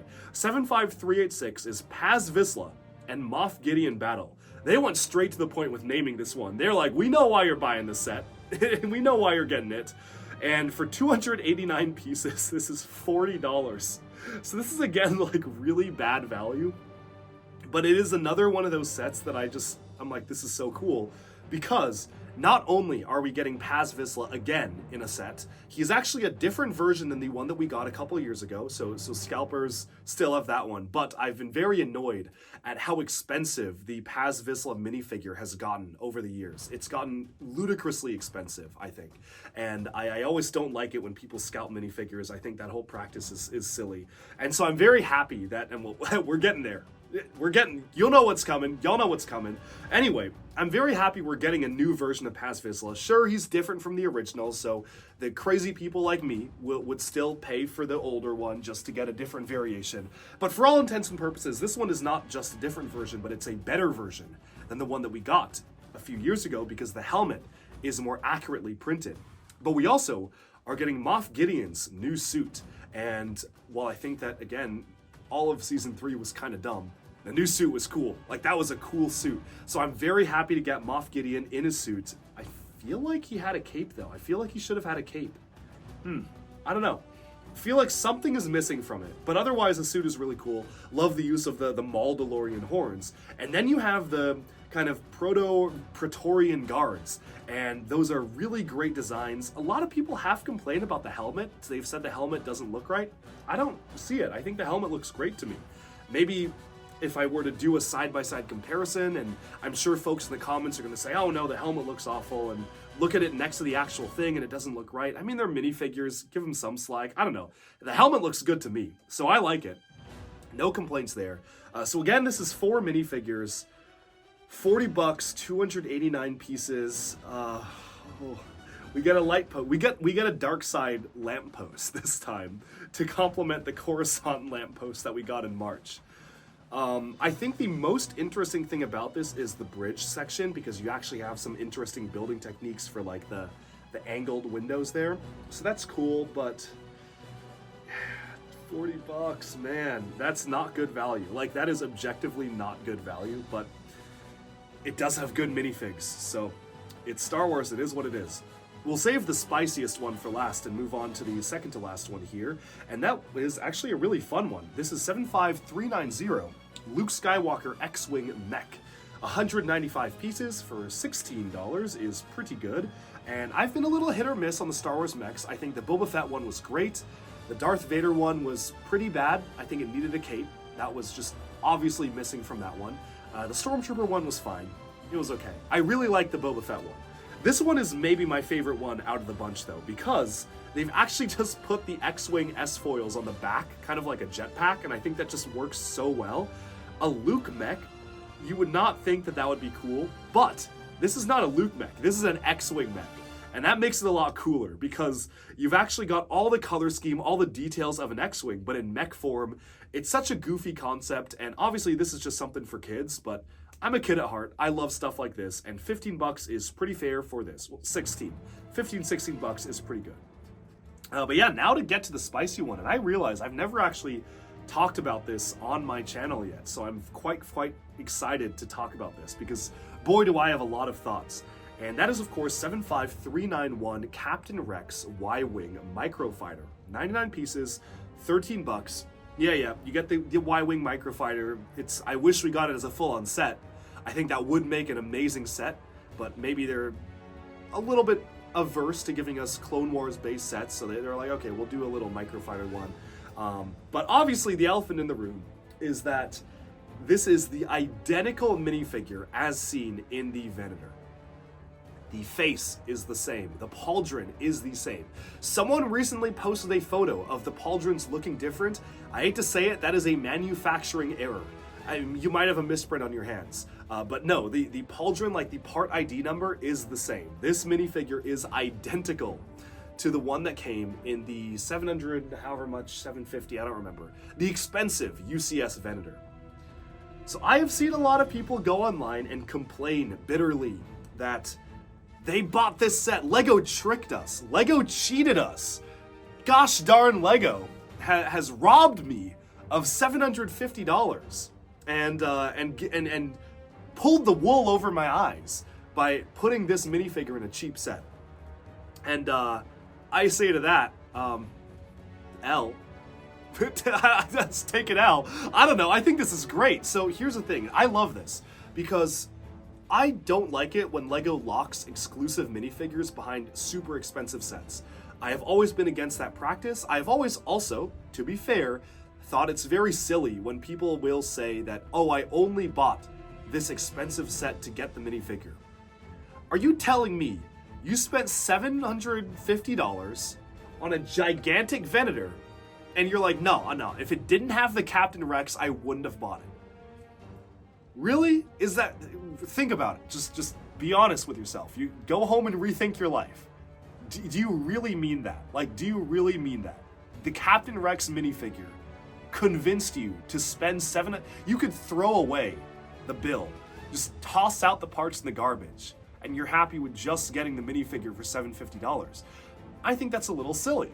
And I think a lot of people have clung to that because they're like, okay, well, I'm spending this much money. Lego should reward me by giving an exclusive. And, I mean, isn't the exclusive the set? Like, it's the bill. I don't know. I feel like maybe this is just my mentality, and I'm so curious what people have to say in the comments. But obviously, I love minifigures. I'm a minifigure guy through and through. Like, minifigures are my favorite parts. I just went off about how the first two sets we talked about are pretty mid-builds and overpriced, but I love them because the figures are good. Like, I am very guilty of buying sets because I like minifigures. However, I will never say that I'll buy something that big. Like, okay, 20 bucks, 40 bucks for the minifigures? Yeah, all right. Yeah, I'll buy it for the minifigure. $750 for a minifigure? No, let's get out of here. You're not spending $750 for a minifigure unless you're looking to make some money, like unless you're looking to scalp or make a profit. And even then, I'm not super convinced because Captain Rex was selling for like $100, 120 at its peak. That's not going to recoup the cost of the set, obviously. Like I mean, it's a lot of money for a minifigure.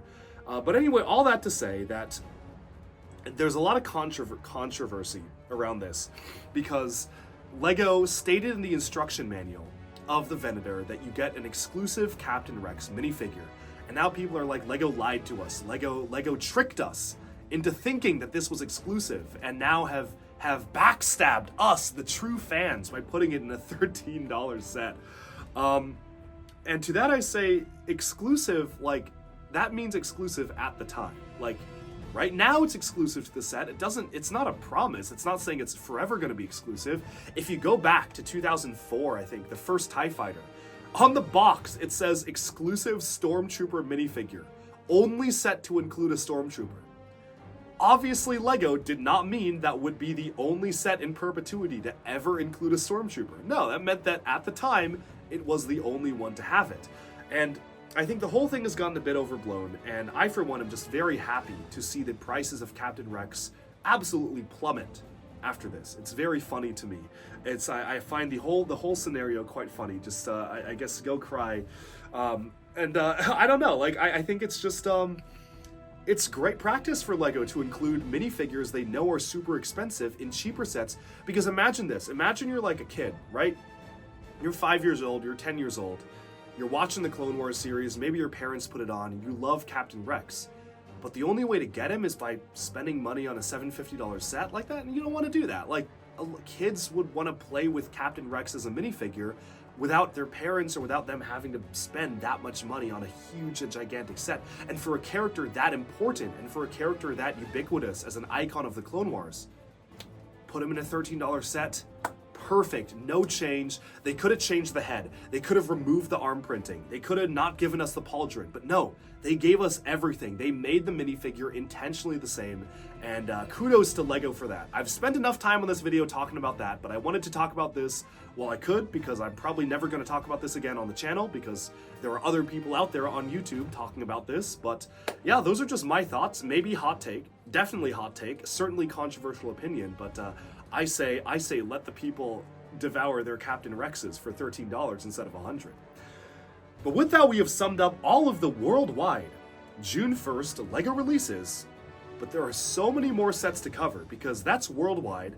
Unfortunately, the next sets that we're about to cover for this second part of the video will be releasing anywhere between July 1st to August 1st in North America, but everywhere else in the world, Asia Pac and Europe, they're gonna be releasing on June 1st. So let's go back into alphabetical order, starting with Batman.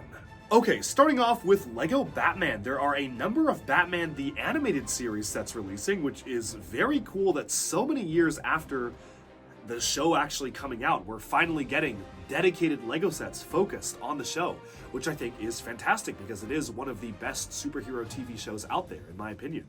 So first off, we have 76270 Batman Mech Armor. For $15, this has 140 pieces, and I find it high time we are getting mechs for LEGO DC. We get a ton for Marvel year after year, but DC always gets the short end of the stick, now more than ever, and this is pretty cool.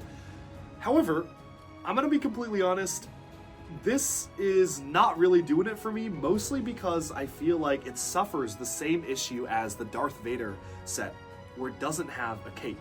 And yes, you have sort of a brick-built cape. You've got like two claws at the back that are supposed to be like a cape, but I don't know, I feel like it would have been much cooler if they just put in a big fabric piece that you could use for construction, Bionicle stuff as well. Right now, without the cape, I feel like the silhouette of Batman is kind of missing. And they do try to cheat it a little bit on the box art by furling out those two back flaps and then making it kind of lean forwards, almost suggesting that there is a cape billowing in the wind behind it. But no, there is no cape. It is just a mech. And given that it's a Batman mech, the only defining feature is the golden utility belt, but everything else just feels kind of like a standard mech build. And I feel like for a lot of the other characters that they do for Marvel, like Wolverine's got the big claws, and Spider-Man's got like the web shooters and smaller feet and all that sort of stuff, I feel like this one is just kind of a standard mech, so $15, it's fine, 140 pieces, that is fair, but it's not the most exciting mech to me. Moving on from that, we have a 4+ set, so the price is going to be all out of whack with the parts. But this is 76272, the Batcave with Batman, Batgirl, and the Joker. And this is the start of the very funny SEO optimized names, where all of the names are specifically meant to be easily Googleable, easily searchable, having all the right keywords pick up. So you have to name all the characters in the set, and it has especially hit DC for some reason. But this is a 4+ set, so 184 pieces for $35, and it's fine. It's a 4+ set. I don't have super strong opinions or thoughts. It's interesting getting slightly different variations of the characters. I think the Batgirl is the same one from the 2020 sets, I believe, so good to see that one make a return. Otherwise, though, 4+ set, nothing super crazy going on. Let's move on to the next one. However, there are many more interesting sets here, and the next one here is 76273, Batman construction figure and the Batpod bike. Now, this is a very, very weird one, because we just got the Batman construction figure. Was it last year? Was that really last year? Man, time really flies. That totally was last year, because that was when I met Jonathan Mini Superheroes Today in Tennessee. Wow, that feels like years ago. Jeez, I met him last year. Dang, okay. Anyway, this is the Batman construction figure and Batpod bike. And what they've done is they've made it a Dark Knight Rises or Dark Knight version of Batman. So basically it looks to be very similar in the way it's built. However, the logo is different. It's got a silver logo. I think it actually looks a bit cooler than the actual construction figure itself. So this one actually is a bit of an improvement in my opinion. Good to see the big fabric cape included on this set. And the Batpod is quite interesting because it is a very similar build to the Batpod that we got years ago as a promotional item. And obviously that one was primarily Technic and used even some Hero Factory pieces. Jonathan, Mini Superheroes Today, has done a really great video comparing the two. I highly recommend you check it out if you're curious how LEGO has kind of improved making the same set after many years. But this one's pretty cool because you can actually sit Batman in it. 713 pieces for $65, and I am always very happy with the Batman stuff. I always am quite pleased with especially the construction figures, which I know many people are not. I know a lot of people do not like the buildable figures and want them to go away. And I am always very partial to buildable figures, but I actually do think these are pretty nice. They're not perfect. There are a lot of improvements that could be made, but as playable things for kids, I like them. So it is cool to actually get one with a vehicle. I think that is quite nice. However, very strange that just a year later we are getting basically the same figure in a different set. Moving on from that, though, we have probably the most interesting set here, and this is the first of hopefully many Batman the Animated Series sets. We just got the Gotham City Skyline set earlier this year, which I literally just finished building today, and this one is a more minifig-focused one. 76274 is Batman with the Batmobile. Actually, let me start over. Batman TM with the Batmobile TM versus Harley Quinn TM and Mr. Freeze TM. Goofy names. I don't know why. Like, what are they doing with those naming conventions? What happened to the old days where it was just like Harley Quinn Bash or like the Batmobile? You know, I miss those days, but this is what it is, and this has actually drawn quite a bit of controversy online because 435 pieces for $60, which is already pretty high. But people have complained about the color scheme of the Batmobile being dark blue. Now, I actually kind of like it. I think agnostic to the show, I like that we are getting a dark blue Batmobile because it's different. And I feel like it is just an interesting style of color to get for Batman, and I feel like it is quite unique to get something like this compared to what we've gotten in the past. I will also say, though, that if you watch the show, it is very clearly not dark blue. It is the same color as Batman himself, who is depicted in the set as wearing a black and dark gray outfit. So why was this not black? I don't know. I think under certain lighting conditions, you could argue it's dark blue, but I think most people would think of the Batmobile as black, and especially the BTAS, the Batman Animated Series Batmobile, as a black vehicle. So dark blue is a little bit strange as a choice to me. I kind of like it. Like, I personally kind of like the dark blue, mostly because it is different. But to me, this doesn't read as the animated series Batmobile. It just reads as like, oh, it's a dark blue comics Batmobile that happens to look like the animated series version. So depending on how close you wanted it to be to the animated series version, your mileage may vary. I am totally fine with just seeing this as its own thing, and that's why the dark blue doesn't bother me that much. However, as a replica of what it's supposed to be, I don't think the dark blue is right.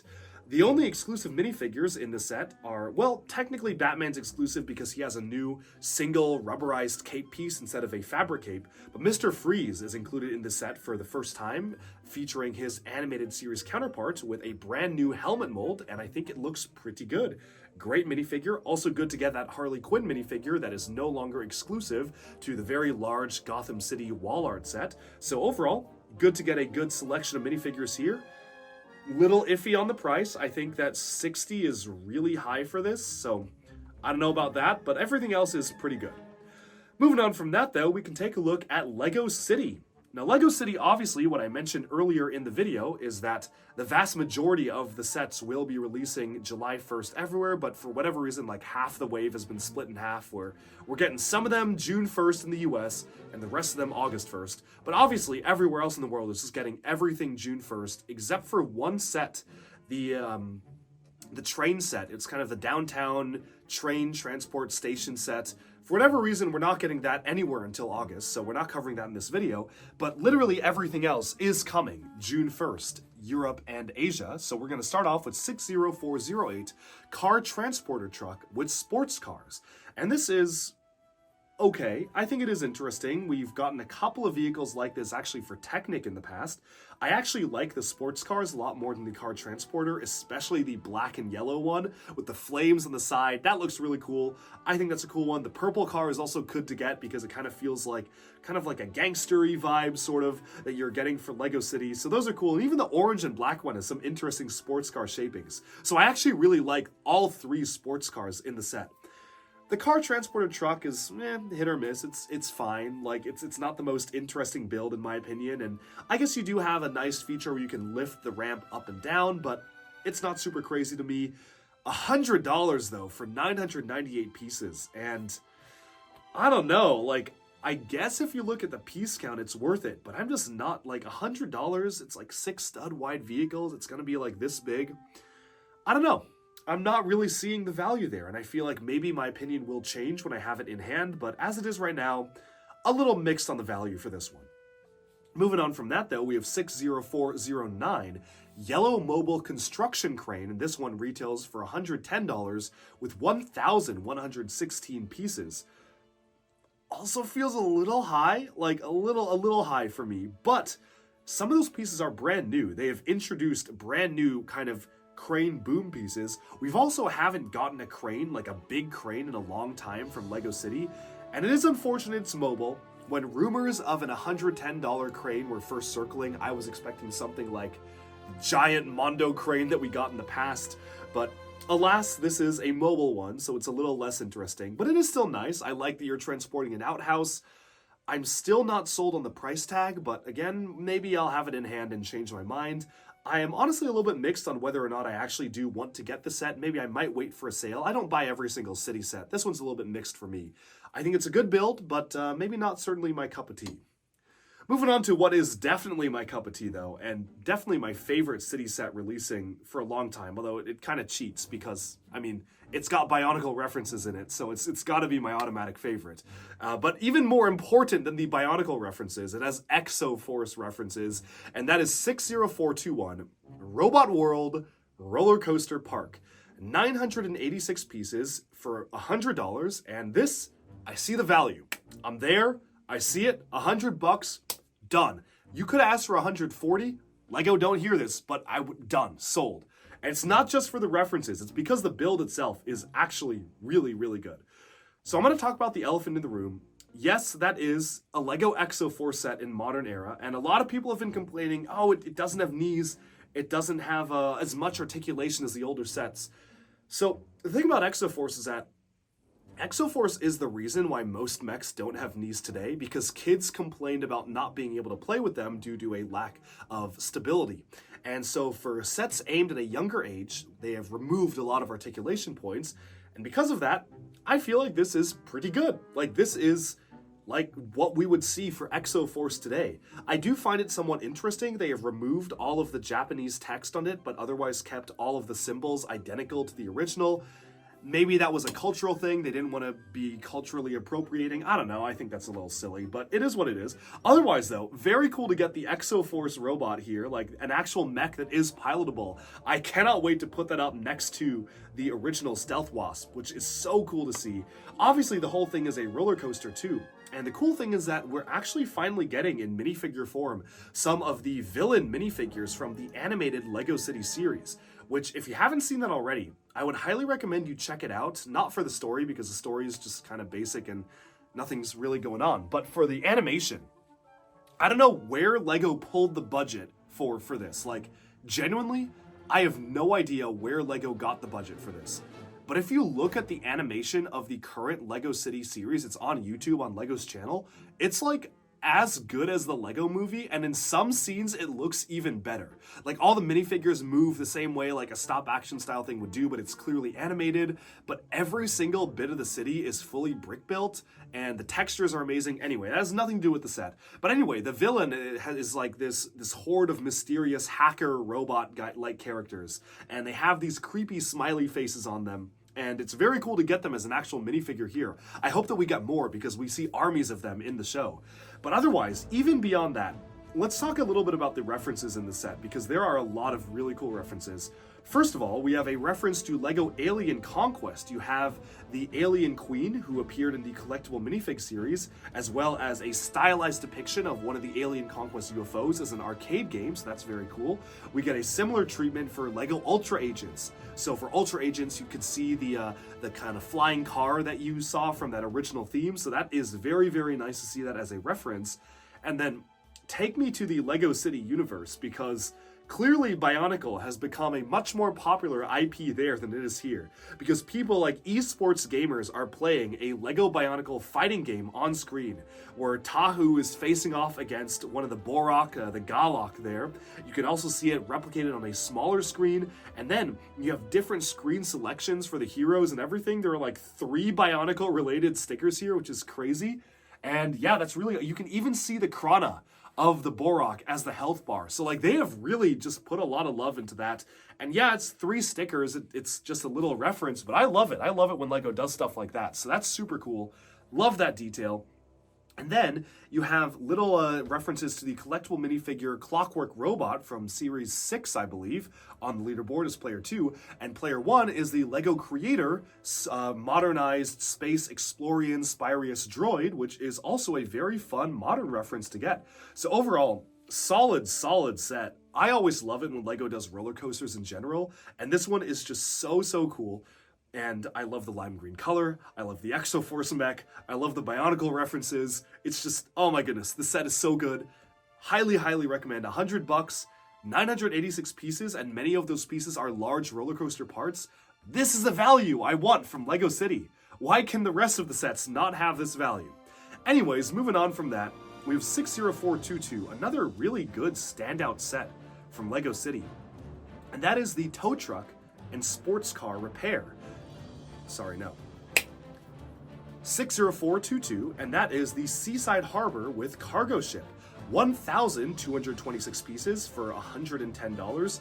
Also good value, and this just reminds me of some of the vintage LEGO cargo loading sets. And I have gotten a lot of those vintage sets in the past, and I really do love them, and this just feels like the modern version of what those sets would be. You have a really nice dock, like they have spared no expense when it comes to the dock. You almost have like I don't know if that's a restaurant or a landing platform, but you have the ship's wheel on the front. Great color scheme for that building. You have a beach side with someone relaxing on the beach. You have a loading crane in red where you can actually pick up the cargo and transport them. And you have the cargo boat to go up to the dock itself. It's just really solid as a build, and I really love this style of set. I feel like it definitely does feel like it is a callback to those older vintage LEGO town sets. And again, that price is also pretty good. So price is good, build is great, very happy with this one, and we can move on. Moving on from that, we have just one more of the Jungle series sets, and that's the largest one with exclusive animals. I can't wait for those to hit Pick-a-Brick, but that's 60473 Jungle Explorer Helicopter at base camp. That is 881 pieces for $100, which is a little high, but also the helicopter uses a lot of parts, so that's fine. It also does, however, the highlight comes with 2 brand new gorilla molds. This is a brand new molded gorilla they've done for LEGO City, which is super great. You can also use it as a gorilla legend beast in Shima, and you also have a new mold of a baby gorilla as well. So you get 3 gorillas in the set and all sorts of really nice detailings. It's another one where I wish the focus was more on the scenery. Like the last jungle sub-theme we got for City had a crashed airplane as a scenery where the big cats were kind of lounging around in. That was awesome. More of that, please. But instead we get just a very small little section of the jungle and tree and a big emphasis on this white, dark blue, and orange helicopter, which again is using the Arctic color scheme, which, I don't know, like, it's a little bit weird. It's still very weird to me how they're using the same color scheme as the other exploration sets. I like the energy behind it. Keep that energy up for the other themes. But for this one, could have used a more Johnny Thunder focused thing, but it is still very nice to get. And for $100, it feels okay, especially because it does include not 1, but 2 gorillas, which is a brand new piece. Moving on from that, there is just one more 4+ set. 60435 is the tow truck and sports car repair. 101 pieces for $20, and I have basically nothing to say about this one. I probably will not be picking it up. good minifigures though. I do like that dual molded hearing aid piece. That's always good to get, but it's just a 4+ city set. It's honestly not the most exciting thing in the world. And then finally, there is one last set, which is, I think, very exciting for a lot of people, because this is the yellow delivery truck, and that has 1,061 pieces for, how much is this one? This is $100. Okay, $100. I can see it. I can see it. Set number 60440, and this is a Lego delivery truck. And this is probably the best one and most accurate one we've gotten yet. And I love the way the front cab is built. I feel like it's very accurate to a real-world vehicle. It is really well done. The sides of the truck are very cool as well. I can't tell if those are stickers or prints. I mean, they kind of look like prints to me, to be completely honest. I don't know.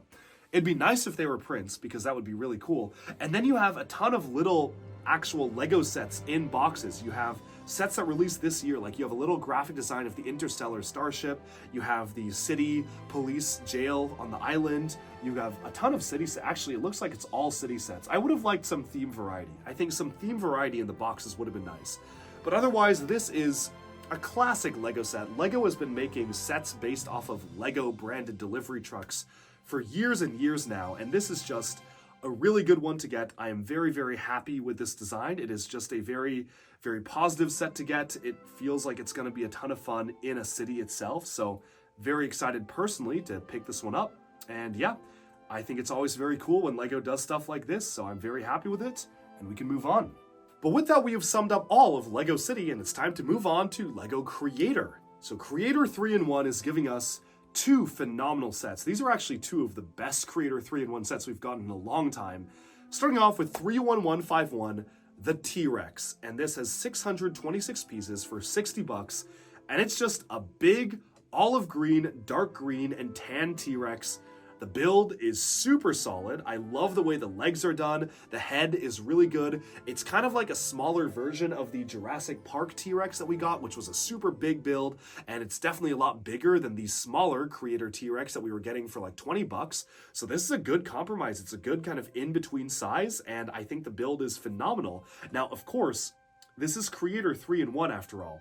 So the entire point is that you can rebuild it into other things, and it's very cool because the alternate builds are also very good. We have a Triceratops and a Pteranodon, and both of those are really solid builds. I feel like they could be sets in their own right.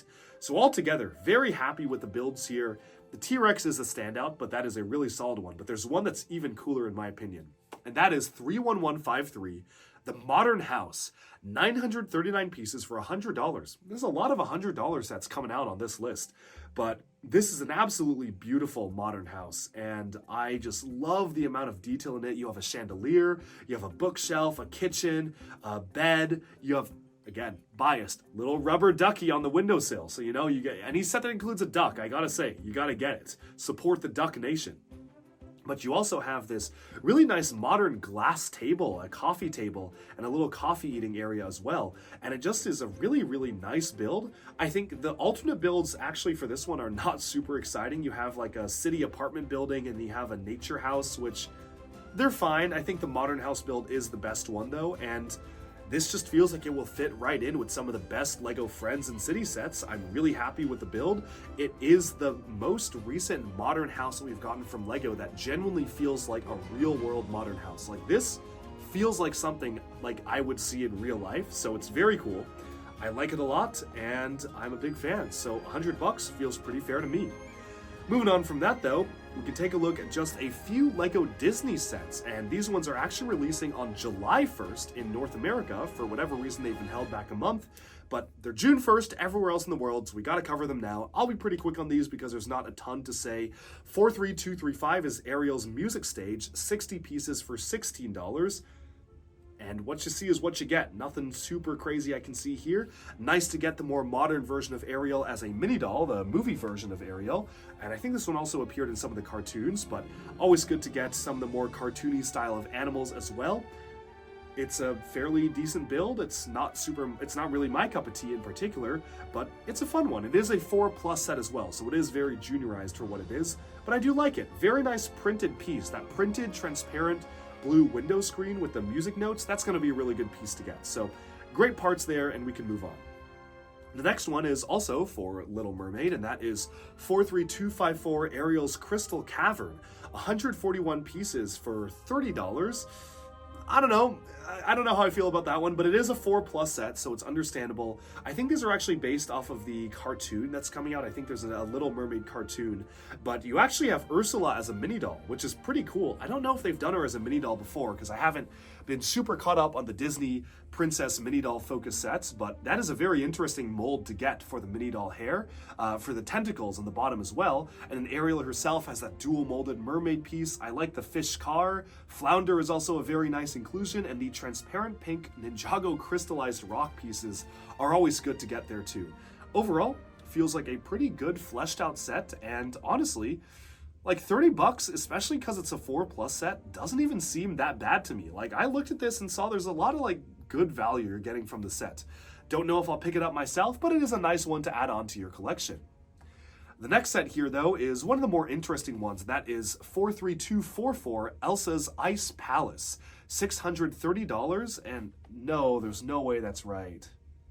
Sorry, 630 pieces for $100 and 100 euros? Man, Lego knows that. Lego wants that frozen money. They want that. They want you to let go of your money. That's for sure. All the parents are going to be letting it go as soon as they see the price tag here. Man, $100, 630 pieces. Oof, that's rough. That is rough. However, the build does seem pretty substantial. I like the larger pieces being used. The Ninjago Prime Empire blades are a very inspired choice for the door, which actually work out pretty well. Lego did do a really nice vintage door piece in transparent blue that would have worked perfect for this, but since that piece is long discontinued, it was like a Belleville and Scala piece, this is going to do just fine. And I love the colors. Is this one designed by Boone? I feel like it is. I should ask him about that. But overall, a really nice build. I think the transparent pieces are admittedly large, so you get a lot of large pieces in the set. It looks to be like a fun set to play with. You get a baby reindeer as well as Kristoff, Anna, Elsa, Olaf, the main cast.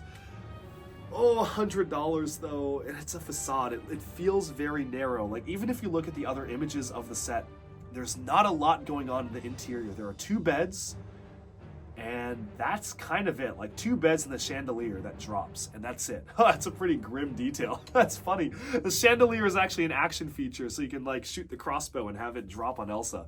But yeah, not a ton to do on the interior. Very, very shallow. $100. Ooh, too much.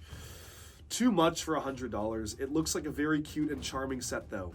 And, ooh, wait a second. I believe that the fin elements are molded in transparent satin, opalescent blue. That does change things. Oh, if every piece transparent blue here is satin, that's very cool. So that doesn't actually show up that well in the renders, but if you look at the real world photos, every transparent blue piece is transparent opalescent satin blue. Well, that's where their money went. Man, okay, I get it. I sort of get it now. It's still high. It's still a little too high, but those pieces are beautiful, and I cannot wait for those to hit Pick-a-Brick. I'll be getting so many of these for my own stuff because that's very, very cool.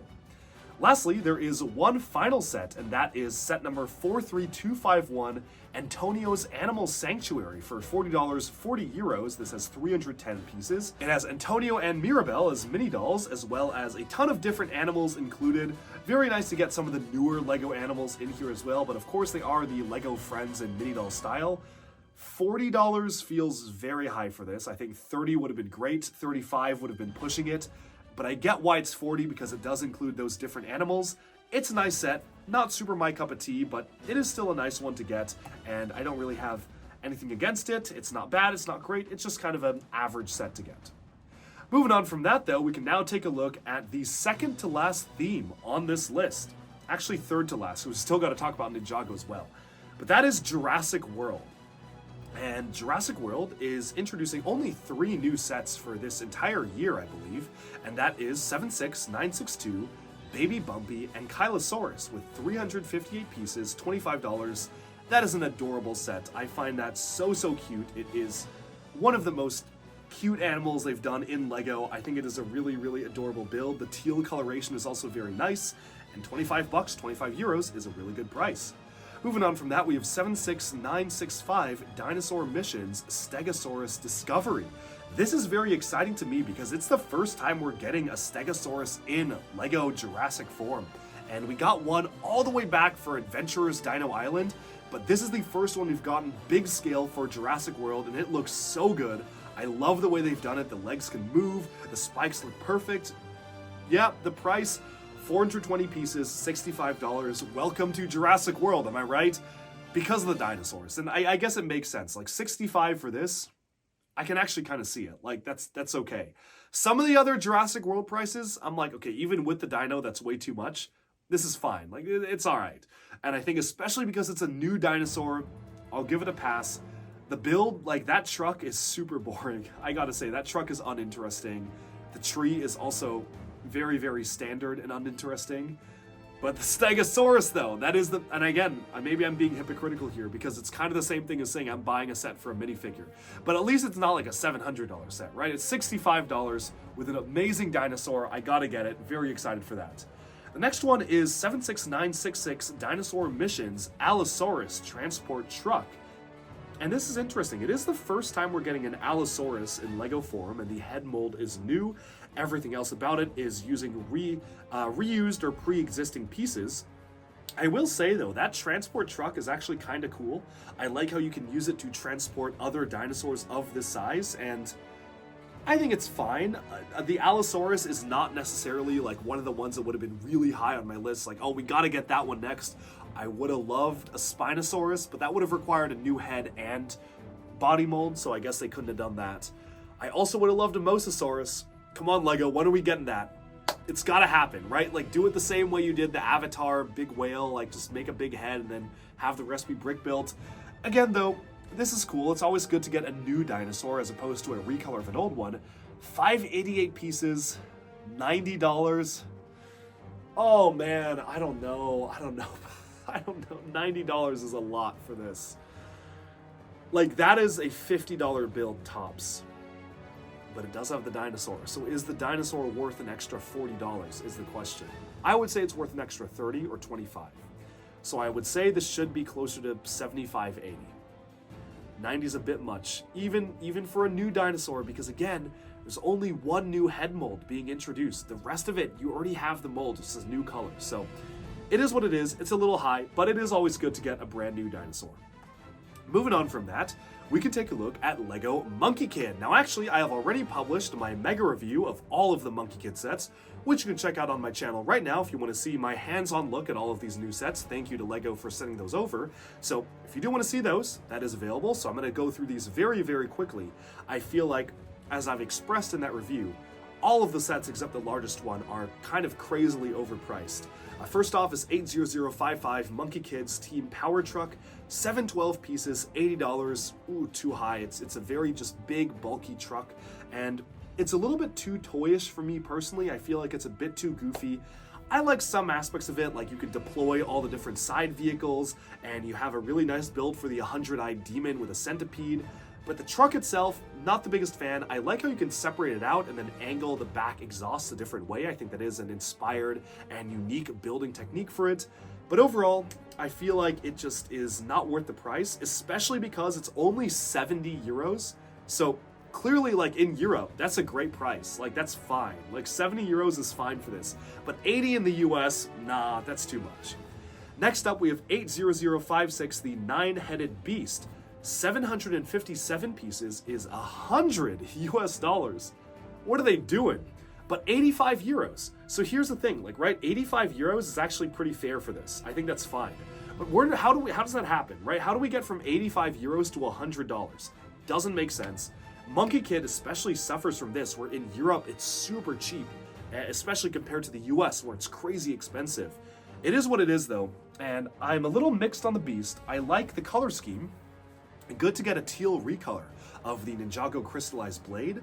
I like the little pagoda. The color stones are always cool to get. I think that the heads are actually done pretty well, especially given the prompt of a 9-headed beast that's kind of hard to depict in LEGO. So I think they did a pretty good job there. But the wings just have a very like bright red, push-me lever on the back for the flapping function, and because it has the function, you can't really actually angle the wings any other way. They're not on ball joints, they're not on ratchet joints. You can only flap them back and forth due to gravity, so I was never the biggest fan of that feature as a LEGO play feature. I'm sure it's great for kids, and kids are going to have a lot of fun with it. But personally for me, I just, again, this is maybe because I'm looking at it from the adult perspective, always just prefer it when you actually can angle the wings themselves. So it is what it is, not that big of a deal. $100 is ridiculous in the US, and 85 euros is fine. Next up is 80057 Nezza's Ring of Fire mech, 1,163 pieces, for the absolute ridiculous price of 140 US dollars. But it's 110 euros, so, you know, 110 euros is like actually kind of fine for this. 100 would have been great, like 100 is a good price for this. 110, I can see it. 140, get out of here. Do you want Monkie Kid to fail in the US? Like, it's almost like they're trying to make Monkie Kid not do well in the US because of these prices. The mech is actually pretty cool though. I do like a lot of the things the mech does. First of all, the mech is mounted on giant roller skates utilizing the larger form of dual molded Spike Prime wheels in gold and red. That's awesome. You can roll it around along the ground, you can get it in a skating pose, it's a lot of fun. You actually have knees as well, but unfortunately because of that, you literally cannot move the ankles basically at all. Like, the ankles are pretty much just fixed. So you can't actually get a lot of interesting poses out of this. The way the arms are mounted too, you can only kind of click them out by one point and then move them up and down. So it's a little bit cumbersome to pose the arms, and I would have really appreciated actual bilateral movement like we actually got for the Cole's Titan mech, which we'll take a look at in a little bit. But the cool thing about this is that it actually has a separatable vehicle where you could remove a cockpit from the back and remove these propellers from the arms and make it into a hovercraft vehicle, which is very cool, and I wish that LEGO did more of those. Again, I've done an in-depth review on the Monkie Kid Mega Review, so check that out if you want to. But overall, it's a pretty cool set. Just way too expensive, just the theme here. The only set that feels like good value to me is the final set, which is 80058, the Celestial Pagoda. 1,621 pieces for 150 US dollars, and a very good price in Europe for 140 euros. Get that set immediately, that's a great deal. But this is a beautiful set. It is one of the tallest pagoda-style temples we have ever gotten from LEGO. The color scheme is beautiful. The light blue, kind of an azure blue with tan and white and gold, just feels so regal. I've seen some beautiful LEGO creations that use this color scheme, and this temple is just one of the best they've done. It also includes Nua in minifigure form with a really ornate ring of color stones around her back, which is looking super, super cool. I'm a big fan of the way they've depicted that particular character. And overall, it's a really solid set. I'm very happy with the way it's built. The interior has a ton of detail. You have little eyes from the 100-eyed demons spying all around the set. The only miss is I feel like it should have included him as a minifigure because his throne is in the set. But it also has like a trapdoor going down to the jail cell below. It's got all sorts of fun details, so huge fan of the way they've depicted the Celestial Pagoda. It is the strongest Monkie Kid set of the year, in my opinion. Ooh, well, you also got Megapolis. So maybe Megapolis is the strongest set. Second strongest set of the year. Beautiful temple, beautiful pagoda. One of the best pagodas LEGO's ever made, and I'm a big fan. But with that, we can move on to the final theme in alphabetical order, and that is Ninjago. Now again, I have gone in detail, not only done individual reviews of all the sets here, I've done a mega review, we've done a minifigure close-up, so Ninjago is very well covered on the channel. So if you want to learn more, definitely go check those out, but I will give my brief thoughts on the sets here in case you want a brief overview. 71816 is Zane's Ice Motorcycle, 84 parts, $10. It's alright, it's a little mediocre. The function is fun, but you know why it's not fun? Because it only includes one minifigure in the set. And the entire point of the motorcycle is you press down and the two blades spring outwards and you can knock a minifigure over, except, oh no, there are no enemies to knock over. So that's a bit of a miss, and yeah, if you buy any of the other sets, you'll get enemies, but why couldn't they just have included one opponent in this set to knock over? I feel like that would have just made the play so much more fun, especially for a kid on an allowance, and maybe they only have $10 to spend. You're not getting a good conflict in the box here because you have a great attacking feature for kids, but no one to hit. So that's my big complaint about it. $10 though is alright for the set. Should have had a minifigure, should have had an extra minifigure, but it is not bad. 71818 is the Tournament Battle Arena. 659 pieces for $50, which I initially thought looked overpriced, but after having it in hand, was actually pretty good to me. I actually really love the minifigure selection. Evil J is such a cool minifigure. Tox returning since her last appearance in 2015 is great. Getting all these other minifigures like an exclusive Cinder in smoke form is awesome as well. And the set itself is built for play. You have platforms that bash and topple against each other. You have a really fun way to have a gigantic gong kind of topple down and knock over minifigures. You have the sliding stairs that collapse downwards when you pull a lever. All of that is designed for minifigure versus minifigure combat, and I love that. It is a very playable set, but it's also displayable because it does connect up to the larger Tournament Temple City, which we already mentioned is coming out on June 1st. Next up, we have 71820 Ninja Team Combo Vehicle, 576 pieces for $90, and this set does not have the sauce. This set is icky icky hoodoo, and I am very sorry to say that because I do think that this set had a lot of potential. But not only is the build pretty bad, like it's not bad, it's maybe aggressively mid is the way I would call it. Like the two motorcycles that split off are fine. They're pretty basic, they're generic, but they're workable as motorcycles. Sora's fourth vehicle is a joke. It's just the main spoiler of the vehicle. You rip it off and it's a glider, but it's like a glider only in like the loosest sense of the word. She just sits awkwardly on top of it. You have mismatched colors on the front to allow kids to understand the difference between the axle piece and the pin piece, which didn't even matter for the build. So that's a throwaway. That's so goofy. And then Lloyd's main vehicle is a little under armored. You just have a Technic beam running through the center that attaches onto these very vertically mounted treads, which I feel like if they kind of laid it out more flat, it would have felt a little bit better. So overall, just not a great build. And I think like if this was $50, I would have been like, all right, it's not a great build. I don't love it. $50 is fine. It's $90. What are they doing? It doesn't even have any exclusive minifigures. Like, that's ridiculous. Like, what on earth? Like, technically, there is an exclusive minifigure with a Wolf Mask Warrior with red Shatterspin armor, but, like, I don't know, buy the armor piece off of Pick-a-Brick when it appears for, like, 50 cents on there in a few months. If you really, really want that minifigure, $90, get out of here. Price is bad. Set is mid. Sorry to say, not a fan of this one. Can't recommend it. However, the next set, though, oh boy. Peak. 71821 is Cole's Titan Dragon Mech. 1,055 pieces for $100 gets you the best Lego mech they have ever made. I would go so far to say, arguably the best buildable character Lego has ever made. At least in terms of articulation, it has the most. Lateral movement for the elbows. Full-on joints for the elbows to curl it up even further than my arm is going right now. Full articulation for the hands on ball joints, swiveling waist, movable arms up and down, back and forth, wings on the back that can flap and be individually articulated. The legs, the ankles have dual bionicle piston pieces, allowing you to rotate that lower leg any degree you want. The knees have sliding knee panels, stuff that you would see in like Gunpla or Gundams. Just absolutely insane building techniques.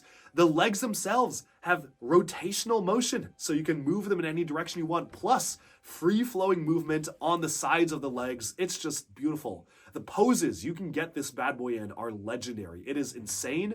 Neek, aka Tooth Dominoes, cooked so hard on this mech, and for good reason, because this is kind of his magnum opus. This is the last, or one of the last full sets he's going to design before transitioning onto a different role. So he went all out, and I will say that this mech to me is a little unfortunate because I feel like it will set a precedent for all other Lego mechs. Like, compared to like the Nez's Ring of Fire mech, it's not in the same league. They're like, they're not in the same category.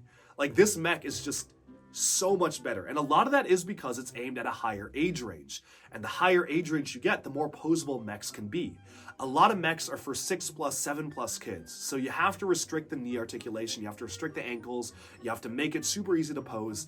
This is more of a one-off thing, where they had the opportunity to give us something special, and they went for it. So would I expect future Lego mechs to look like this? No. But then now I'm like disappointed because I know they're not gonna look like this. Like I know future Lego mechs will be worse because they're aimed towards kids. This is just so good. So again, it's a beautiful build. I cannot recommend it enough. Please go out and buy this if you have any interest in mechs, if you have any interest in buildable characters, if you want to see more adult-focused fun stuff from Lego, please get this because send a sign to Lego that we love this set. Anyway, moving on to another set I love. 71822 is the Source Dragon of Motion. 1,716 pieces for $150. Very good value. Gets us the largest Ninjago dragon we have ever gotten. I have it hanging from my ceiling right now. And this thing is beautiful. The wings are incredible because you can actually pose them on ratchet joints, having the wings bend backwards and forwards. The legs are incredibly sturdy. The color scheme is so solid with gold underbelly, dark red, transitioning to bright red, transitioning outwards to transparent orange flames shooting out of the back. You have a gigantic, evil-looking throne with Lord Raz trying to control the dragon. This is just so good.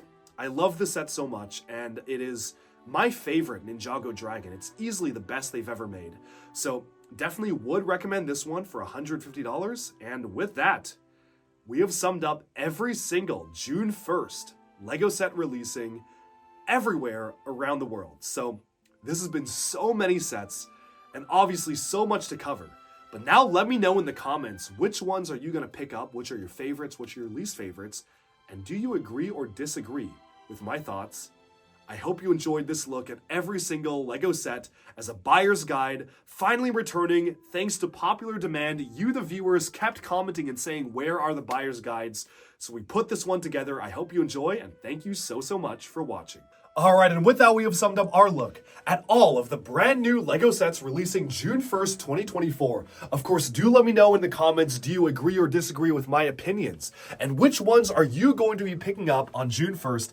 Definitely stay tuned because tomorrow, June 1st, if all goes right, I should be putting out a video that showcases my crazy haul from the Lego store, and there may be some cameos from some of my Lego friends there as well. So stay tuned, I hope you enjoyed, and thank you so much for tuning in. Be sure to like and subscribe for even more Lego news, reviews, discussion, and analyses coming your way very soon, and bye for now.